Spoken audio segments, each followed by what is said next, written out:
పరలోకమందున్న మా తండ్రి, ఈ ఆదివారపు దినమున ఉదయకాలంలో మీరు అనుగ్రహించినటువంటి ఈ చక్కని సమయం కొరకు మమ్మల్ని ఈ ప్రదేశంలో మీరు తీసుకుని వచ్చినందుకు మా హృదయపూర్వకమైన ధన్యవాదములు తెలియజేస్తూ, లేఖనములలో మీరు వ్రాయించినటువంటి ఎన్నో సంగతులలో కొన్నిటిని ఈ సందర్భమందు మేము ఆలోచించుండగా మీ సహాయమును మాకు అనుగ్రహించి మెండైన జ్ఞానము చేత మమ్మల్ని అందరినీ కాపాడమని వేడుకుంటూ యేసుక్రీస్తు వారి ద్వారా ఈ ప్రార్థనకు సమర్పిస్తున్నాం తండ్రి. ఆమేన్. ప్రియమైన దేవుని పిల్లలారా, చక్కని పాఠాన్ని నేర్చుకోవటానికి మనం అందరం కూడుకున్న దానిని బట్టి ముందుగా ప్రభువుకు వందనాలు తెలియజేస్తూ, ఈరోజు శాస్త్రీయమైనటువంటి ఒక పాఠాన్ని ఆలోచన చేద్దాం. బైబిల్ వర్సెస్ సైన్స్, బైబిలు మరియు శాస్త్రం. బైబిలు శాస్త్రాన్ని ఎలా మించినదో, శాస్త్రంలో ఉన్నటువంటి సంగతుల కంటే బైబిల్లో ఉన్న జ్ఞానం ఎంత గొప్పదో ఈ సందర్భంలో మనం ఒక సన్నివేశం ద్వారా ఆలోచన చేద్దాం. ప్రతి ఒక్కరూ జాగ్రత్తగా ఈ పాఠాన్ని నేర్చుకోవాలని నేను కోరుకుంటున్నాను. శాస్త్రం అనగానే కొంతమందికి ఇష్టం ఉంటుంది, కొంతమంది శాస్త్రాన్ని చూసి భయపడుతుంటారు. మేము చదువు రాని వారం, శాస్త్రాన్ని గురించి మాకెందుకులే అనుకుంటారు చాలామంది. కానీ బైబిల్ చెప్పేవాడు శాస్త్రం చెబితే చదువు రానివాడికి కూడా శాస్త్రం వస్తుంది. బైబిల్ నేర్చుకున్నవాడు శాస్త్రాన్ని చెబితే ఆలు దుద్దని వాడికి కూడా శాస్త్రం అర్థమైపోతుంది. ఎందుకంటే శాస్త్రంలో ఉన్నదంతా ప్రతిరోజు మనం చూస్తున్నది, ప్రతిరోజు మనం వింటున్నది, ప్రతిరోజు మనం అనుభవిస్తున్నది. దానినే శాస్త్రం అన్నారు. దానిని విడమర్చి చెప్పి, దానిని అక్షర రూపంలో మనకు చూపించి, నిరూపణలతో మనకు నేర్పించి, లెక్కలుగా మనకు సాధించి చూపించి మనకు పరిచయం చేసినప్పుడు అది శాస్త్రం అవుతుంది. అప్పుడు మనకు కొద్దిగా కష్టం అవుతుంది దాన్ని నేర్చుకోవటం. దీనిని బట్టి చాలామంది శాస్త్రం అనగానే భయపడుతుంటారు. శాస్త్రం అనగానే అందులో సిద్ధాంతాలు ఉంటాయి, డెరివేషన్స్ ఉంటాయి, ఇంటిగ్రేషన్స్ ఉంటాయి. చాలా కష్టపడితే తప్ప ఆ సమస్య సాధించలేము. బట్టి పట్టాలి, సూత్రాలు నేర్చుకోవాలి, ఓ పట్టాన మా తలకెక్కదు, మా బుర్రకెక్కదు అని చాలామంది శాస్త్రాన్ని చూసి భయపడుతుంటారు. సైన్స్ అనగానే భయపడుతుంటారు, లెక్కలు అనగానే భయపడుతుంటారు. ఇంతకీ వాటిలో ఉన్నది ఏంటంటే ప్రతిరోజు మనం చూస్తున్నదే, ప్రతిరోజు మనం వింటున్నదే, మన జీవితంలో మనం అనుభవిస్తున్నదే శాస్త్రం. ప్రతిదీ ఉదయం మీరు లేచిన దగ్గర నుండి పళ్ళు తోముకుంటారు, కాలకృత్యాలు తీర్చుకుంటారు, అక్కడి నుంచి మొదలవుతుంది శాస్త్రం. మరలా రాత్రి నిద్రపోయేంత వరకు, ఎందుకంటే నిద్రలో కూడా జరిగే శాస్త్రం ఉంది, దానిని మీరు గమనించడం లేదు, పడుకుంటున్నారు కనుక. ఉదయం లేచిన దగ్గర నుండి, కన్ను తెరిచిన దగ్గర నుండి మరలా నిద్రలో కన్ను మూసేంత వరకు ప్రకృతిలో మీరు చూస్తున్నదంతా శాస్త్రమే, ప్రకృతిలో మీరు అనుభవిస్తున్నదంతా శాస్త్రమే. గాలిని పీలుస్తున్నారు, శాస్త్రవేత్తను అడిగితే ఏం పీలుస్తున్నారు అని అడిగితే శాస్త్రవేత్త ఏమంటాడంటే, మీరు ఆక్సిజన్ నైట్రోజన్ పీలుస్తున్నారు అంటాడు. మీరేమంటారు? గాలిని పీలుస్తున్నామండి అంటారు. ఇద్దరు చెప్పేది ఒకటే, ఇద్దరికి శాస్త్రం తెలుసు. ఇప్పుడు కానీ శాస్త్రవేత్త ఎలా చెబుతున్నాడంటే దాని రసాయన నామం చెప్పాడు. గాలిలో ఏముంది? ఆక్సిజన్, నైట్రోజన్, ఇంకా కొన్ని జడవాయువులు ఉంటాయి. ఆర్గాన్, నియాన్ లాంటి కొన్ని జడవాయువులు చాలా తక్కువ శాతంలో ఉంటాయి. ఎక్కువ శాతంలో ఉండేవి ఏంటంటే ఆక్సిజన్, నైట్రోజన్. ఇంకా పెద్ద శాస్త్రవేత్తలు అడిగామనుకోండి, 21% ఆక్సిజన్, 79% నైట్రోజన్, అంటే లెక్కలతో సహా చెప్పాడు. ఆక్సిజన్, నైట్రోజన్ ఉంటాయని కొంతమంది శాస్త్రవేత్తలకి, కొంతమంది చదువు వచ్చిన వారికి తెలుసు. 21-79 నిష్పత్తిలో ఉంటాయని ఇంకా కొంచెం పైకి వెళ్తే మరో శాస్త్రవేత్త చెప్పాడు. ఇంకా గడ్డాలు పెరిగినటువంటి శాస్త్రవేత్తను అడిగామనుకోండి, మీ ప్రాంతంలో నేను ఒక వాయువు నమూనా తీసుకొని దానిని పరీక్షిస్తే చెప్పగలను అంటాడు. సహజంగా చెప్పాలంటే 79-21, కానీ అన్ని ప్రాంతాలలో అలా ఉండదు. సామర్లకోటలో 79.002 ఉండొచ్చు, కాకినాడలో 22.11 ఉండొచ్చు. ఆక్సిజన్ నిష్పత్తి పెరగచ్చు, నైట్రోజన్ నిష్పత్తి పెరగచ్చు, ఆక్సిజన్ నిష్పత్తి తగ్గచ్చు, కార్బన్ డైఆక్సైడ్ నిల్వలు పెరగచ్చు. ఎందుకంటే ఇప్పట్లో ఇంతకు ముందులా కాదుగా, ఇప్పుడు ప్రతి ఒక్కరికి వాహనం, ఇంట్లో 5 ఉంటే 5 వాహనాలు. ఒక ఇంటిలో పెద్ద ఉద్యోగస్తుడు ఉంటే అతనికి కారు, ఇంకా పెద్దవాడైతే అతనికి 2 కార్లు, 3 కార్లు, భార్యకి 1 కారు, పిల్లకి 1 కారు. చూసారా, కార్బన్ డైఆక్సైడ్ విలువలు పెరిగిపోతున్నాయి. అంటే ఇంకా పెద్ద శాస్త్రవేత్తను అడిగామంటే నేను ఒక నమూనా తీసుకుని, వాయువు యొక్క నమూనా తీసుకుని నేను పరీక్ష చేసి అప్పుడు చెప్తానంటాడు. ఎంతమందిని అడిగినా సరే అందరూ చెప్పేది శాస్త్రమే. మీరేం పిలుస్తున్నారంటే మన చుట్టూ ఏముందండి, గాలి, శాస్త్రమే. ఆ గాలిలో ఏముంది, నైట్రోజన్, ఆక్సిజన్, శాస్త్రమే. ఎంతెంత ఉన్నాయి, 79-21 సామాన్యంగా అయితే శాస్త్రమే. ఖచ్చితంగా ఎంతెంత ఉన్నాయి నేను ఆ యొక్క శాంపిల్ తీసుకొని, నమూనా తీసుకొని పరీక్షించి చెబుతాను, అది శాస్త్రమే. చూసారా, అంటే ప్రతిరోజు మనం చూస్తున్నది, మనం అనుభవిస్తున్నది, మనం వింటున్నది అంత శాస్త్రమేనండి. మీరు బట్టలు వేసుకున్నారు, దానికి రసాయన నామం ఉంటుంది. అది పాలియస్టర్ అయితే పాలియస్టర్ రసాయన నామం ఉంటుంది. దానికి అద్దిన కలర్స్, ఏ డై కలరు, ఏ రంగు డై మీకు అద్దితే, ఆ అద్దకంలో అద్దితే ఆ కలరు యొక్క రసాయన నామం ఉంటుంది. ఆ బటన్స్ యొక్క రసాయన నామం ఉంటుంది, ప్లాస్టిక్ పాలిమర్ దేంతో తయారైంది అది. ఆ దారం యొక్క రసాయన నామం ఉంటుంది. చేతికి తొడుక్కున్న వాచ్ యొక్క రసాయన నామం ఉంటుంది. లోపల ఏం పనిచేస్తున్నాయి, ఎలా పనిచేస్తుంది, మిషనరీ ఎలా ఉంది, అదంతా శాస్త్రం. మన దగ్గర మనం అనుభవిస్తున్నది అంతా శాస్త్రం. లెక్కలను చూపించమంటే మనకు భయం. ఎందుకంటే దాని కొరకు ఇంత తలపోటు, దాని కొరకు ఎన్నో నిరూపణలు, దాన్ని అంతా ఎవరు బట్టి పడతారు? ఏదో మనకు ఉపయోగపడుతుంది కదా చాలులే అని సర్దుకుని వెళ్ళిపోయేవారు కొంతమంది. లేదు లేదు, ఎలా పనిచేస్తుందో నాకు కావాలి, అంత నిరూపణతో కావాలి అని దాని మీద ఆరాధిసేవారు మరి కొంతమంది. మనం తాగుతున్నది మంచినీరు, మరొకరిని అడిగితే దాన్ని H2 అంటాడు. నువ్వు తాగుతున్నది మంచినీళ్ళే, కానీ అందులో దాని రసాయన నామం ఏంటి, H2, 2 హైడ్రోజన్ పరమాణువులు, 1 ఆక్సిజన్ పరమాణువు. మరలా మరొక కెమిస్ట్రీ వాడిని అడిగితే దాని మధ్య ఉన్న బంధం ఏంటి, కోవలెంట్ బాండ్ ఎలాంటిది, ఆ బంధం మధ్య ఉన్న కోణం ఎంత, ఇవన్నీ చెప్పేస్తాడు వాడు. ఆ తర్వాత ఇంకా ఎనాలిసిస్ చేసిన వాడిని అడిగితే కార్బోహైడ్రేట్స్ అన్ని ఉన్నాయి, కార్బోనేట్స్ అన్ని ఉన్నాయి, కాల్షియం కార్బోనేట్స్ అన్ని ఉన్నాయి, మెగ్నీషియం కార్బోనేట్స్ అన్ని ఉన్నాయి, దాని హార్డ్నెస్ ఎంత, దాని సాఫ్ట్నెస్ ఎంత. చూసారా, ఇదంతా శాస్త్రమే. మనం తినే తిండి అది శాస్త్రం. ప్రియమైన వారులారా, దేవుడు ప్రకృతిని అంతటినీ శాస్త్రంతోనే తయారు చేశాడు, సైన్స్తోనే తయారు చేశాడు. బైబిల్ వర్సెస్ సైన్స్ అన్నప్పుడు సైన్స్ను పుట్టించిందే బైబిల్, ప్రకృతిని పుట్టించిందే దేవుడు, గాలిని పుట్టించిందే దేవుడు, నీటిని పుట్టించిందే దేవుడు.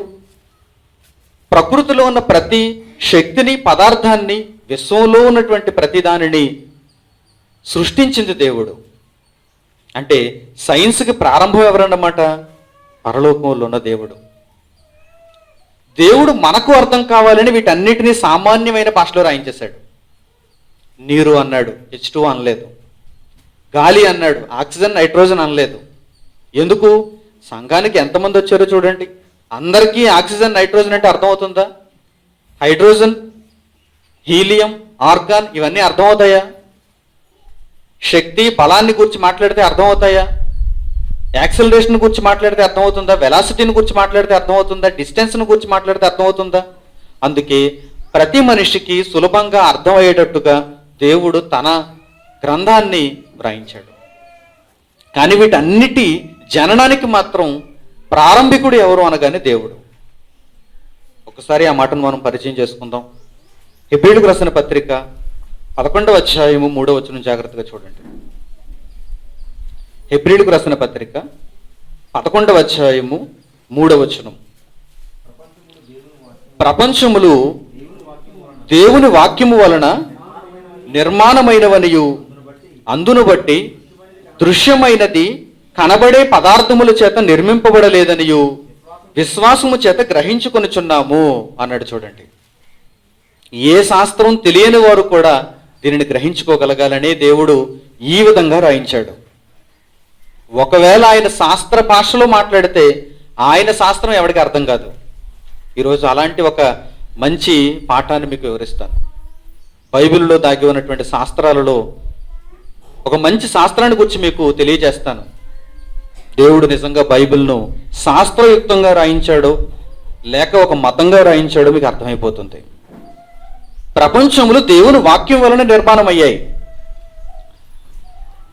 మనం పీల్చుచున్న గాలి, మనం త్రాగుచున్న నీరు, మనం తింటున్న ఆహార పదార్థాలు, మనం కట్టుకుంటున్నటువంటి బట్టలు, మనం వాడుకుంటున్నటువంటి పదార్థాలు, మనం చూస్తున్నటువంటి ప్రతి సృష్టి, ప్రతి పదార్థం జన్మించిన దగ్గర నుండి మరణించేంత వరకు కనిపిస్తున్నటువంటి ప్రతి పదార్థం, ప్రపంచములు దేవుని వాక్యము వలన నిర్మాణమైనవి. కనిపించే ప్రతి పదార్థం కనబడని వాక్యం చేత నిర్మాణమైనదని, సృష్టింపబడినదని విశ్వాసం చేత గ్రహించుకొనుచున్నాము అన్నాడు. శాస్త్రవేత్తలకు అందని జ్ఞానాన్ని ఇక్కడ రాయిస్తున్నాడు. జాగ్రత్తగా మీరు ఆలోచించాలి. యోబు గ్రంథంలో దేవుడి కెపాసిటీని గురించి జోఫర్ మాట్లాడుతున్నాడు. ఒకసారి మనం చూద్దాం. యోబు గ్రంథం 11వ అధ్యాయం చూడండి. యోబు గ్రంథము 11వ అధ్యాయం 1వ వచనం నుంచి. యోబు గ్రంథం 11వ అధ్యాయం 1వ వచనం నుంచి. అప్పుడు నయమాతీయునుడైన జోఫరు ఈలాగు ప్రత్యుత్తరం ఇచ్చెను, ప్రవాహముగా బయలు వెళ్ళు మాటలకు ప్రత్యుత్తరము చెప్పవలను కదా. ఈరోజు శాస్త్రం ప్రవాహంగా వెళ్ళిపోతుంది. ఒక పరిశోధన తర్వాత మరో పరిశోధన, ఒక పరిశోధన తర్వాత మరో పరిశోధన, ప్రవాహం.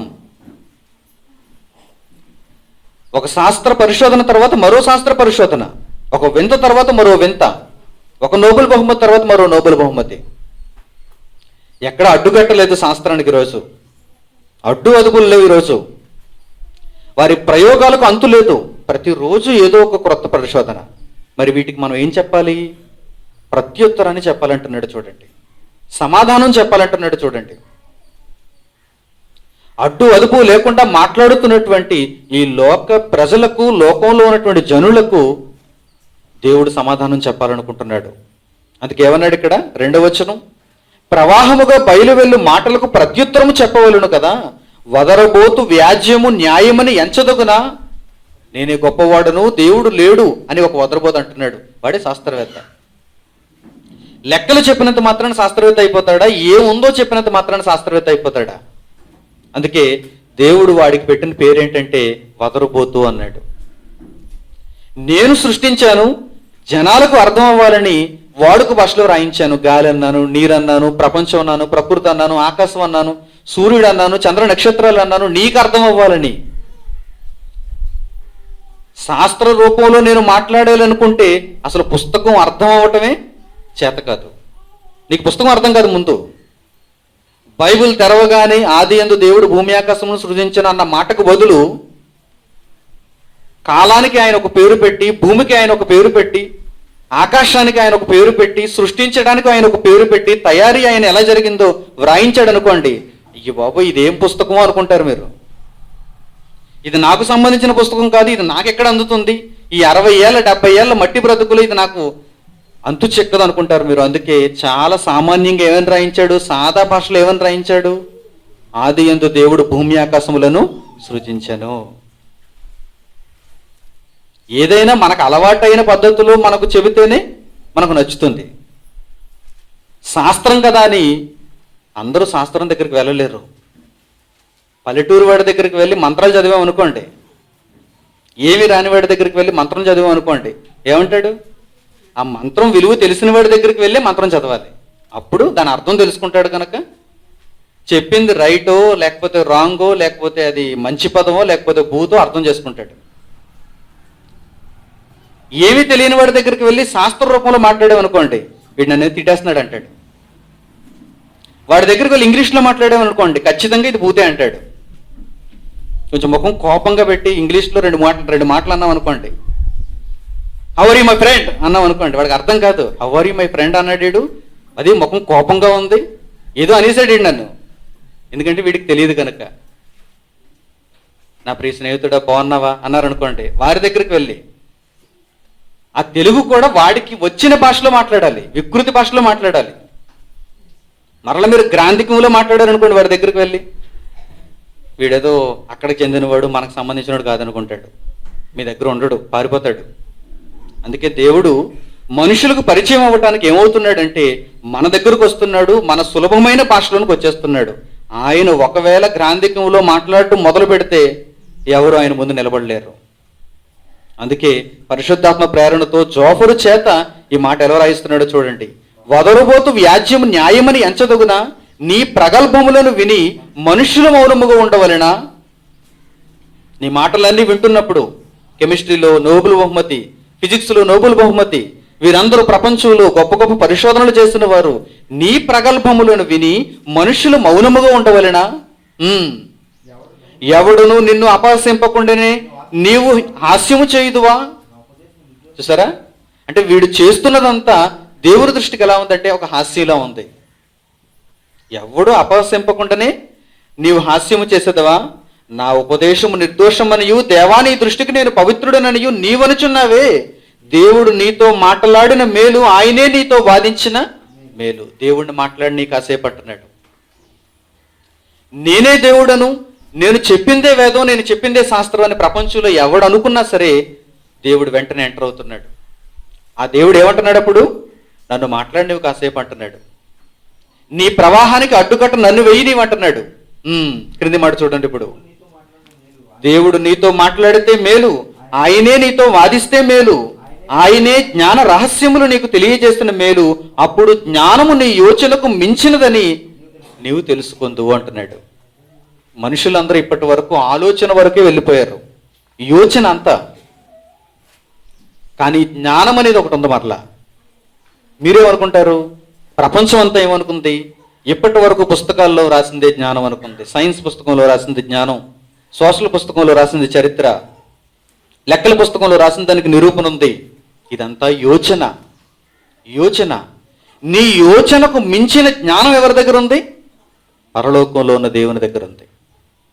అందుకే ఏ శాస్త్రవేత్తనైనా ఆయన ముందుకు తీసుకుని వచ్చినప్పుడు ఆయన మాట్లాడాలనుకుంటున్నాడు, ఆయన తన నోరు విప్పాలనుకుంటున్నాడు. సాదా మాటల్లోనే చాలా సాదా సీదాగా చెప్పేస్తాడు ఆయన, కానీ అందులో చాలా లోతు ఉంటుంది.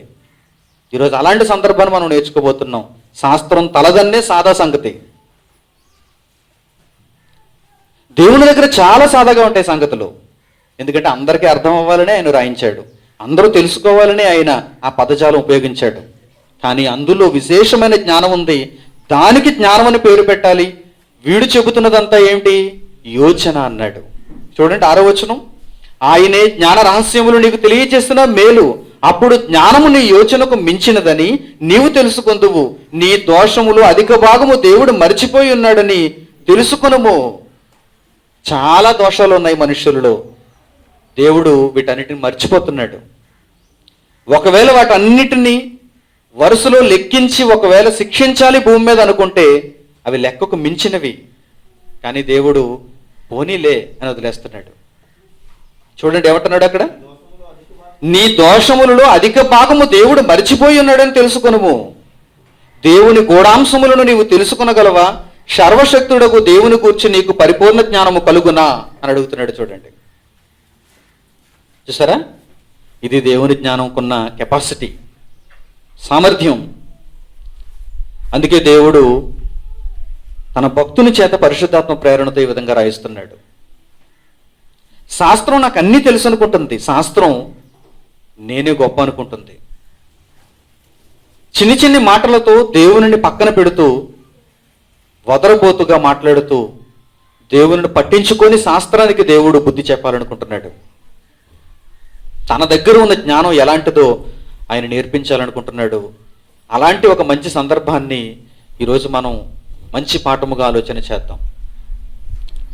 శాస్త్రంలో ఉన్నటువంటి ఒకానొక విభాగం జెనెటిక్స్, అంటే జన్యు శాస్త్రం, జన్యువులకు సంబంధించిన శాస్త్రం. ఈ జెనెటిక్స్ ఇంజనీరింగ్ అనేది ఈరోజు చాలా వేగంగా దూసుకు వెళ్ళిపోతున్నటువంటి శాస్త్రం, పరిణితి చెందుతున్నటువంటి శాస్త్రం. ఈ మధ్య మీరు బజారులోకి వెళ్ళగానే ఎప్పుడూ చూడనటువంటి రంగురంగుల కూరగాయలను చూస్తున్నారు, రకరకాల ఫలాలను చూస్తున్నారు, వింతైనటువంటి జీవులను చూస్తున్నారు. ఇవి మనకు పూర్వకాలంలో లేవు, ఇప్పుడున్న కాలంలో మనకు కనిపిస్తున్నాయి. చాలా ఉదాహరణలు ఉన్నాయి, అలాంటివి చాలా ఉదాహరణలు ఉన్నాయి. వీటన్నిటినీ మనిషి తన జ్ఞానము అనుకుంటున్నాడు చూసారా, తన యోచన అనుకుంటున్నాడు చూసారా, దాని వలన కలిగించాడు, దాని వలన సృష్టించాడు. ఒక 20 ఏళ్ళు 30 ఏళ్ళు క్రిందటికి మనం వెళ్ళినప్పుడు ఇవన్నీ మనకు అందుబాటులో లేవు. కీరా దోసకాయ, బెంగుళూరు వంకాయ ఎప్పుడు విన్నాం మనం? వీటన్నిటినీ నిన్న మొన్న కాలంలోనే విన్నాం. మిరపకాయలు మనం తెచ్చుకున్నాం అనుకోండి, ఎంత ఉండేవి? మహా అయితే 2 అంగుళాలు లేకపోతే 3 అంగుళాలు ఉండేవి. ఇప్పుడు బజారుకి వెళ్ళి మిరపకాయ బజ్జీ అడిగాం అనుకోండి, ఎంత ఉంటుంది అది? ఒక మిరపకాయ బజ్జీ చాలు ఒక లంచ్ పూర్తవడానికి, ఒక మధ్యాహ్నం భోజనం పూర్తవడానికి ఒక మిరపకాయ బజ్జీ చాలు ఇప్పుడు. అందుకే 5 రూపాయలు. ఇంకా గట్టిగా మాట్లాడితే 10 రూపాయలు కూడా ఉన్నాయి. ఎక్సెల్, డబుల్ ఎక్సెల్ సైజ్ అనమాట అది. ఎక్కడి నుంచి వచ్చింది ఇంత మిరపకాయ? చూసారా, గుంటూరు మిరపకాయ అంత ఉండేది కాదు. సేమ్ మిరపకాయలు అంటాం మనం, చిన్న చిన్నవి, సంతలో ఇప్పుడు దొరకటం లేదు అవి. సేమ్ మిరపకాయలు అంటారు చూసారా, చిన్న మిరపకాయలు. అది ఒకప్పుడు మనం చూసినటువంటి మిరప జాతి. ఇప్పుడు మరి చాలా మందంగా, చాలా పొడవుగా, మంచి రంగుతో, కారం కూడా అంత ఎక్కువ ఉండకుండా బొటాబొటి కారంతో, లేకపోతే చప్పగా ఎందుకు తయారైపోతుంది? ఇది జెనెటిక్స్ ఇంజనీరింగ్ యొక్క మహిమ, జన్యు శాస్త్రం. హైబ్రిడైజేషన్ అంటారు దీనిని, సంకరీకరణం అంటారు దీనిని. ఒక కాయగూరను మరొక కాయగూరతో సంకరీకరణం చెందిస్తారు. ఈ రెండిటి వలన పుట్టినటువంటి కాయగూరకు రెండిటిలోని లక్షణాలు వచ్చేస్తాయి. ఒకే కాయగూరలో 2 లక్షణాలు. ఒకప్పుడు మనకు వంకాయలు చాలా చిన్న చిన్నవి ఉండేవి. ఇప్పుడు బెంగళూరు వంకాయలని పెద్ద పెద్ద వంకాయలు వస్తున్నాయి మనకి. కేజీకి 2 దూగుతున్నాయి, లేకపోతే అర కేజీకి 2 దూగుతున్నాయి, ఒక్కొక్కటి పావు కేజీ. ఇదేంటి, ఒకప్పుడు మనం అర కేజీ వంకాయలు తెచ్చుకుంటే చాలా వంకాయలు వచ్చేసేవి. ఇప్పుడు ఉల్లిపాయలు తెచ్చుకుంటే పెద్దవి 2 వేసాడు అనుకుంటే టప్పి మీద దిగిపోతుంది తగ్గడ.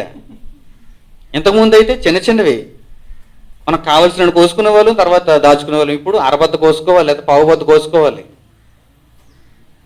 అన్నిటిలో, అన్ని కాయగూరల్లో మార్పు వచ్చింది చూడండి. ములక్కాళ్ళు ఒకప్పుడు చిన్న చిన్నవే ఉండేవి, ఇప్పుడు తాళ్ళు అంత ఉంటున్నాయి, చాలా పెద్ద పెద్ద కాళ్ళు వస్తున్నాయి చూడండి. దుంపలలో చూడండి, ఆకుకూరలో చూడండి, ఫలాలలో చూడండి, ఎన్నో రకాల ఫలాలు వచ్చేసాయి. ఒకప్పుడు యాపిల్ అంటే ఒకేలా కనిపించేది మనకి, కానీ ఇప్పుడు green apples, yellow apples, red apples, pink apples. లోపల గుజ్జు ఎలా ఉంటుందో మనకు అనవసరం, కానీ పైన యాపిల్ రంగు మాత్రం ఎలా ఉందో చూసారా? అరటిపళ్ళు ఒకప్పుడు ఒకేలా ఉండేవి, అరటిపళ్ళు అన్నీ ఒకేలా ఉండేవి. ఇప్పుడు పచ్చ అరటిపళ్ళు, చక్కెరకేళి అరటిపళ్ళు, ఇవన్నీ ఏమిటనుకుంటున్నారు? వంగడాలు. సంకరీకరణం జరిగించారు, ఒకదానికి ఒకదానికి, ఒకదానికి ఒకదానికి సంకరీకరణం. చూసారా, అన్నిటిలోనికి సంకరీకరణ వెళ్ళిపోయింది. కేవలం కాయగూరలు మాత్రమే కాదు, పువ్వులలోనికి వెళ్ళిపోయింది, ఫలాలలోనికి వెళ్ళిపోయింది, చేపలలోనికి వెళ్ళిపోయింది. కృత్రిమంగా సరస్సులు త్రవ్వేసి, చెరువులు త్రవ్వేసి వాటిలో వీటిని మేపుతున్నారు. అప్పుడప్పుడు మీరు యాక్వేరియంస్ అని చూసి ఉంటారు. పెద్ద పెద్ద బ్యాంక్స్లోను ఆ ఆసుపత్రుల్లోనూ మీకు కనిపిస్తుంటాయి అక్వేరియమ్స్. అందులో చేపలు ఉంటాయి. ఈ చేపలు మనం కొనుక్కుని వండుకొని తినే చేపలు కాదు, నీచి వాసన కొట్టని చేపలు అన్నమాట. చేపలాగే ప్రవర్తిస్తుంది, చేపలాగే మొప్పల్లోంచి నీరు తీసుకుంటుంది, చేపలాగే ఈదుతుంది, చేపలాగే తోక తిప్పుతుంది, చేపలాగే పులుసుంటుంది. కానీ రియల్ చేప కాదు అది. ఏంటన్నమాట? అక్వేరియం చేప. అది సంకరీకరణం. ఎన్నో రకాల కుక్కలు. ఒకప్పుడు వీధి కుక్క, మనకు అదే తెలుసు. మరి ఇప్పుడు ఎన్ని రకాల కుక్కలు వచ్చినాయండి. కొనుక్కుంటే మీకు అర్థమవుతుంది. కుక్కలను కొనుక్కుంటే పెట్ షాప్కి వెళ్ళి మీకు అర్థమవుతుంది. లిస్ట్ ఉంటుంది వాడి దగ్గర. జర్మన్ షెపర్డ్ కావాలన్నా, పెమేరియన్ కావాలన్నా, ఏ రకం కావాలి మీకు కుక్క. మనిషి అంత ఎత్తుకు ఎదిగిపోయిన కుక్కలు ఉన్నాయి. చూసారా? సంకరీకరణం అన్నమాట. సింహాలలో సంకరీకరణం, పులులలో సంకరీకరణం, గుర్రాలలో సంకరీకరణం. అరేబియన్ జాతి గుర్రాలకు మామూలు గుర్రాలకు సంకరీకరణం చేయించారు. ఇప్పుడు అరేబియన్ గుర్రాలు మన దగ్గర కూడా వచ్చేసాయి. చూసారా? ప్రపంచంలో ఉన్న వివిధ జాతుల మధ్య సంకరీకరణాన్ని జరిగిస్తూ క్రొత్త క్రొత్త జాతులను పుట్టిస్తున్నారు. దీనిని జన్యుశాస్త్రం అన్నారు. దీనికి జెనెటిక్ ఇంజనీరింగ్ అని పేరు పెట్టారు. ఇది మొదట్లో ఎలా ఉండేదో ఇప్పుడు ఎలా ఉందో శాస్త్రాన్ని చూస్తే మనకు అర్థమైపోతుంది. ప్రారంభంలో దీని పరిస్థితి కొంతవరకు మేలు అనిపించేది. ఎందుకంటే ఒకే జాతిలో సంకరీకరణం జరిగించేవారు. ఒకే జాతి సంకరీకరణం అంటే స్వజాతి సంకరీకరణం అన్నమాట. కుక్కలలో సంకరీకరణం జరిగించారనుకోండి, అది కుక్క జాతిలోనే ఉంటుందన్నమాట. గుర్రాలలో సంకరీకరణం జరిగించారనుకోండి, గుర్రాల్లోనే ఉంటుందన్నమాట. జన్యుశాస్త్రం మాట్లాడుతున్నాను సుమా, శాస్త్రార్థం చేసుకోవాలి. పిల్లలకు కూడా ఇది నేర్పిస్తున్నారు ఇప్పుడు. జెనెటిక్ ఇంజనీరింగ్ అంటారు దీనిని. బైబిల్ ద్వారా మీకు ఇప్పుడు దీనిని జాగ్రత్తగా విశదీకరిస్తాను. స్వజాతి సంకరీకరణం అంటే ఒకచోట మంచి రకాలైనటువంటి పక్షులు, చేపలు, ఫలాలు, పువ్వులు, జంతువులు ఉండొచ్చు. అలాంటివి మన దేశంలో, మన ప్రాంతంలో కూడా ఉండాలి అంటే ఇక్కడ వాటితో సంకరీకరణం జరిగించి మంచి జాతి జీవులను అన్నిటినీ మనిషి పొందుతున్నాడు ఒకనాటి సందర్భంలో. అంటే సంకరీకరణం ప్రారంభమైన మొదటి రోజుల్లోనమాట. ఇప్పుడు మనకు ఒంగోలు జాతి గిత్తలు కావాలనుకోండి, వాటితో సంకరీకరణం జరిగించారు. అప్పుడు మనకు ఒంగోలు జాతి గిత్తలు వచ్చాయి. జెర్సీ ఆవులు కావాలనుకోండి, ఎక్కువ పాలిచ్చేవి. జెర్సీ ఆవులతో సంకరీకరణం జరిగించి ఆ పిల్లలను తీసుకుని వచ్చారు. మంచి వరిగింజలు మనకు కావాలనుకోండి, వరిగింజలకు మంచి సంకరీకరణం, మంచి జాతి గింజలు ఎక్కడైతే పండుతున్నాయో వాటిని తీసుకొచ్చి ఇక్కడ సంకరీకరణం జరిగించారు. అంటే స్వజాతి సంకరీకరణం అన్నమాట. ఏ జాతిలో ఉన్నటువంటి పక్షులు, ఏ జాతిలో ఉన్న జీవులు, ఏ జాతిలో ఉన్నటువంటి జంతువులు, ఏ జాతిలో ఉన్న మొక్కలు, వాటితో సంకరీకరణం జరిగించడం ఇది మొదటి తరం సంకరీకరణం. ఇది కొంతవరకు మనిషికి మేలు జరిగించింది. దీనిని మొట్టమొదట ఈ సమాజానికి పరిచయం చేసినటువంటి శాస్త్రవేత్త పేరే గ్రెగర్ జోహాన్ మెండల్. పిల్లలు కూడా సైన్స్ పాఠాలలో దాన్ని నేర్చుకుని ఉండాలి. గ్రెగర్ మెండల్ అంటారు. గ్రెగర్ మెండల్ యొక్క నమూనా. ఈ గ్రెగర్ మెండల్ అనేటువంటి వ్యక్తి పెద్ద శాస్త్రవేత్త ఏమి కాదు. ఇతను ఎవరో తెలుసా? ఒక క్రైస్తవ మత ప్రచారకుడు. ఇతడు పుట్టిన సంవత్సరం 1822 జూన్ 2వ తేదీ. 1822 జూన్ 2వ తేదీన పుట్టాడు. 1884 జనవరి 6వ తేదీన మరణించాడు. ఇతని యొక్క జీవిత కాలం అది. అంటే సుమారుగా 18వ శతాబ్దం 19వ శతాబ్దం కాలంలో పుట్టినటువంటి వ్యక్తి. ఇతడు ఒక క్రైస్తవ మత ప్రచారకుడు. ఇతనికి సైన్స్ మీద ఎక్కువగా ఆసక్తి ఉండేది. ఒకవైపు క్రైస్తవ బోధలు చేస్తూ సన్యాసిగా బ్రతుకుతూ, మరోవైపు మొక్కల మీద పరిశోధన చేసేవాడు. సంకరీకరణానికి ఆద్యుడు అని చెప్పాలి. శాస్త్రంలో, బైబిల్ పరంగా కాదు, లోకశాస్త్రంలో సంకరీకరణానికి, జెనెటిక్స్ ఇంజనీరింగ్కి మొట్టమొదటి వ్యక్తి గ్రెగర్ జోహాన్ మెండల్ అని చెప్పాలి. ఇతడు ఏం చేశాడంటే బఠానీ మొక్కలను తీసుకున్నాడు. బాగా ఏపుగా ఉన్నటువంటి బఠానీ గింజలను ఇచ్చేటువంటి మొక్కలు ఒక చోట పెట్టాడు. బలహీనమైనటువంటి బఠానీలు కలిగినటువంటి మొక్కలన్నిటిని మరో చోట పెట్టాడు. ఈ రెండింటికి మధ్య అంటుకట్టాడు. ఈ రెండింటికి మధ్య సంకరీకరణం జరిగించాడు. అప్పుడు ఇతడు పొందినటువంటి ఫలితం ఏంటంటే 3:1 రేషియోలో, అంటే 3:1 నిష్పత్తిలో బలమైనటువంటి గింజలు, బలహీనమైనటువంటి గింజలు ఆ వచ్చినటువంటి క్రొత్త మొక్క ఇవ్వటం ప్రారంభించింది. అంటే బలమైనటువంటి గింజలకు, బలమైనటువంటి గింజలనిచ్చేటువంటి మొక్కకు ఎక్కువ నిష్పత్తి ఇచ్చేటువంటి సామర్థ్యం ఉందన్నమాట. దీనిని ఈ గ్రెగర్ మెండల్ గమనించాడు. అప్పుడు ఈ సమాజానికి ఏం చెప్పాడు? మీరు ఎప్పుడైనా ఒక బలమైన జాతిని బలహీనమైనటువంటి జాతితో, స్వజాతితో మీరు సంకరీకరణం జరిగిస్తే మీరు మంచి ఫలితాలు పొందుతారు. అంటే మీకు మంచి బఠానీ గింజలు కావాల్సి వచ్చినా, మంచి గోధుమ గింజలు కావాల్సి వచ్చినా, మంచి ధాన్యపు గింజలు కావాల్సి వచ్చినా, మంచి జాతులు ఇంకేమైనా కావాల్సి వచ్చినా సరే మీరు దృఢమైనటువంటి జీవుల చేత సంకరీకరణం జరిగించవచ్చు అని సమాజానికి చెప్పాడు. జెనెటిక్ ఇంజనీరింగ్ అన్నారు దానిని.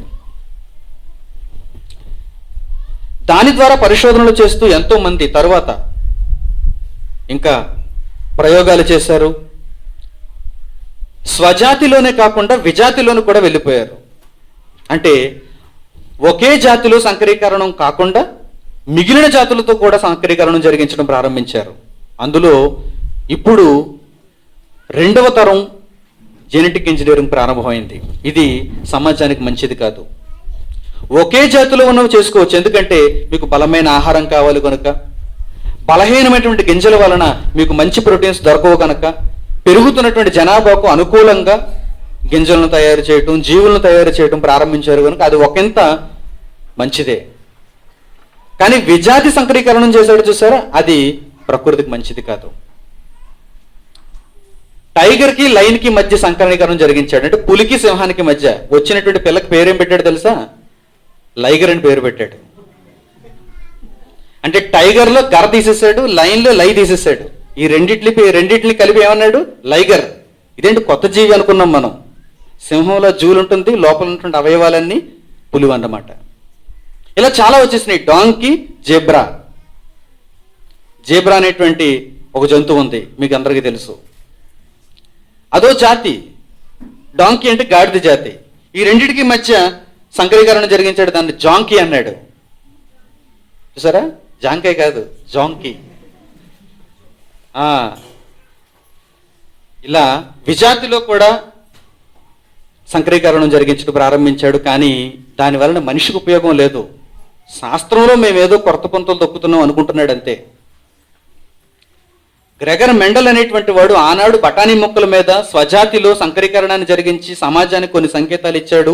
మీరు కూడా వంగడాలను మార్చవచ్చు, సంకరీకరణం జరిగించవచ్చు, పుట్టేటువంటి పిల్లలను మీకు అనుకూలమైనటువంటి వాటిగా మార్చుకోవచ్చు,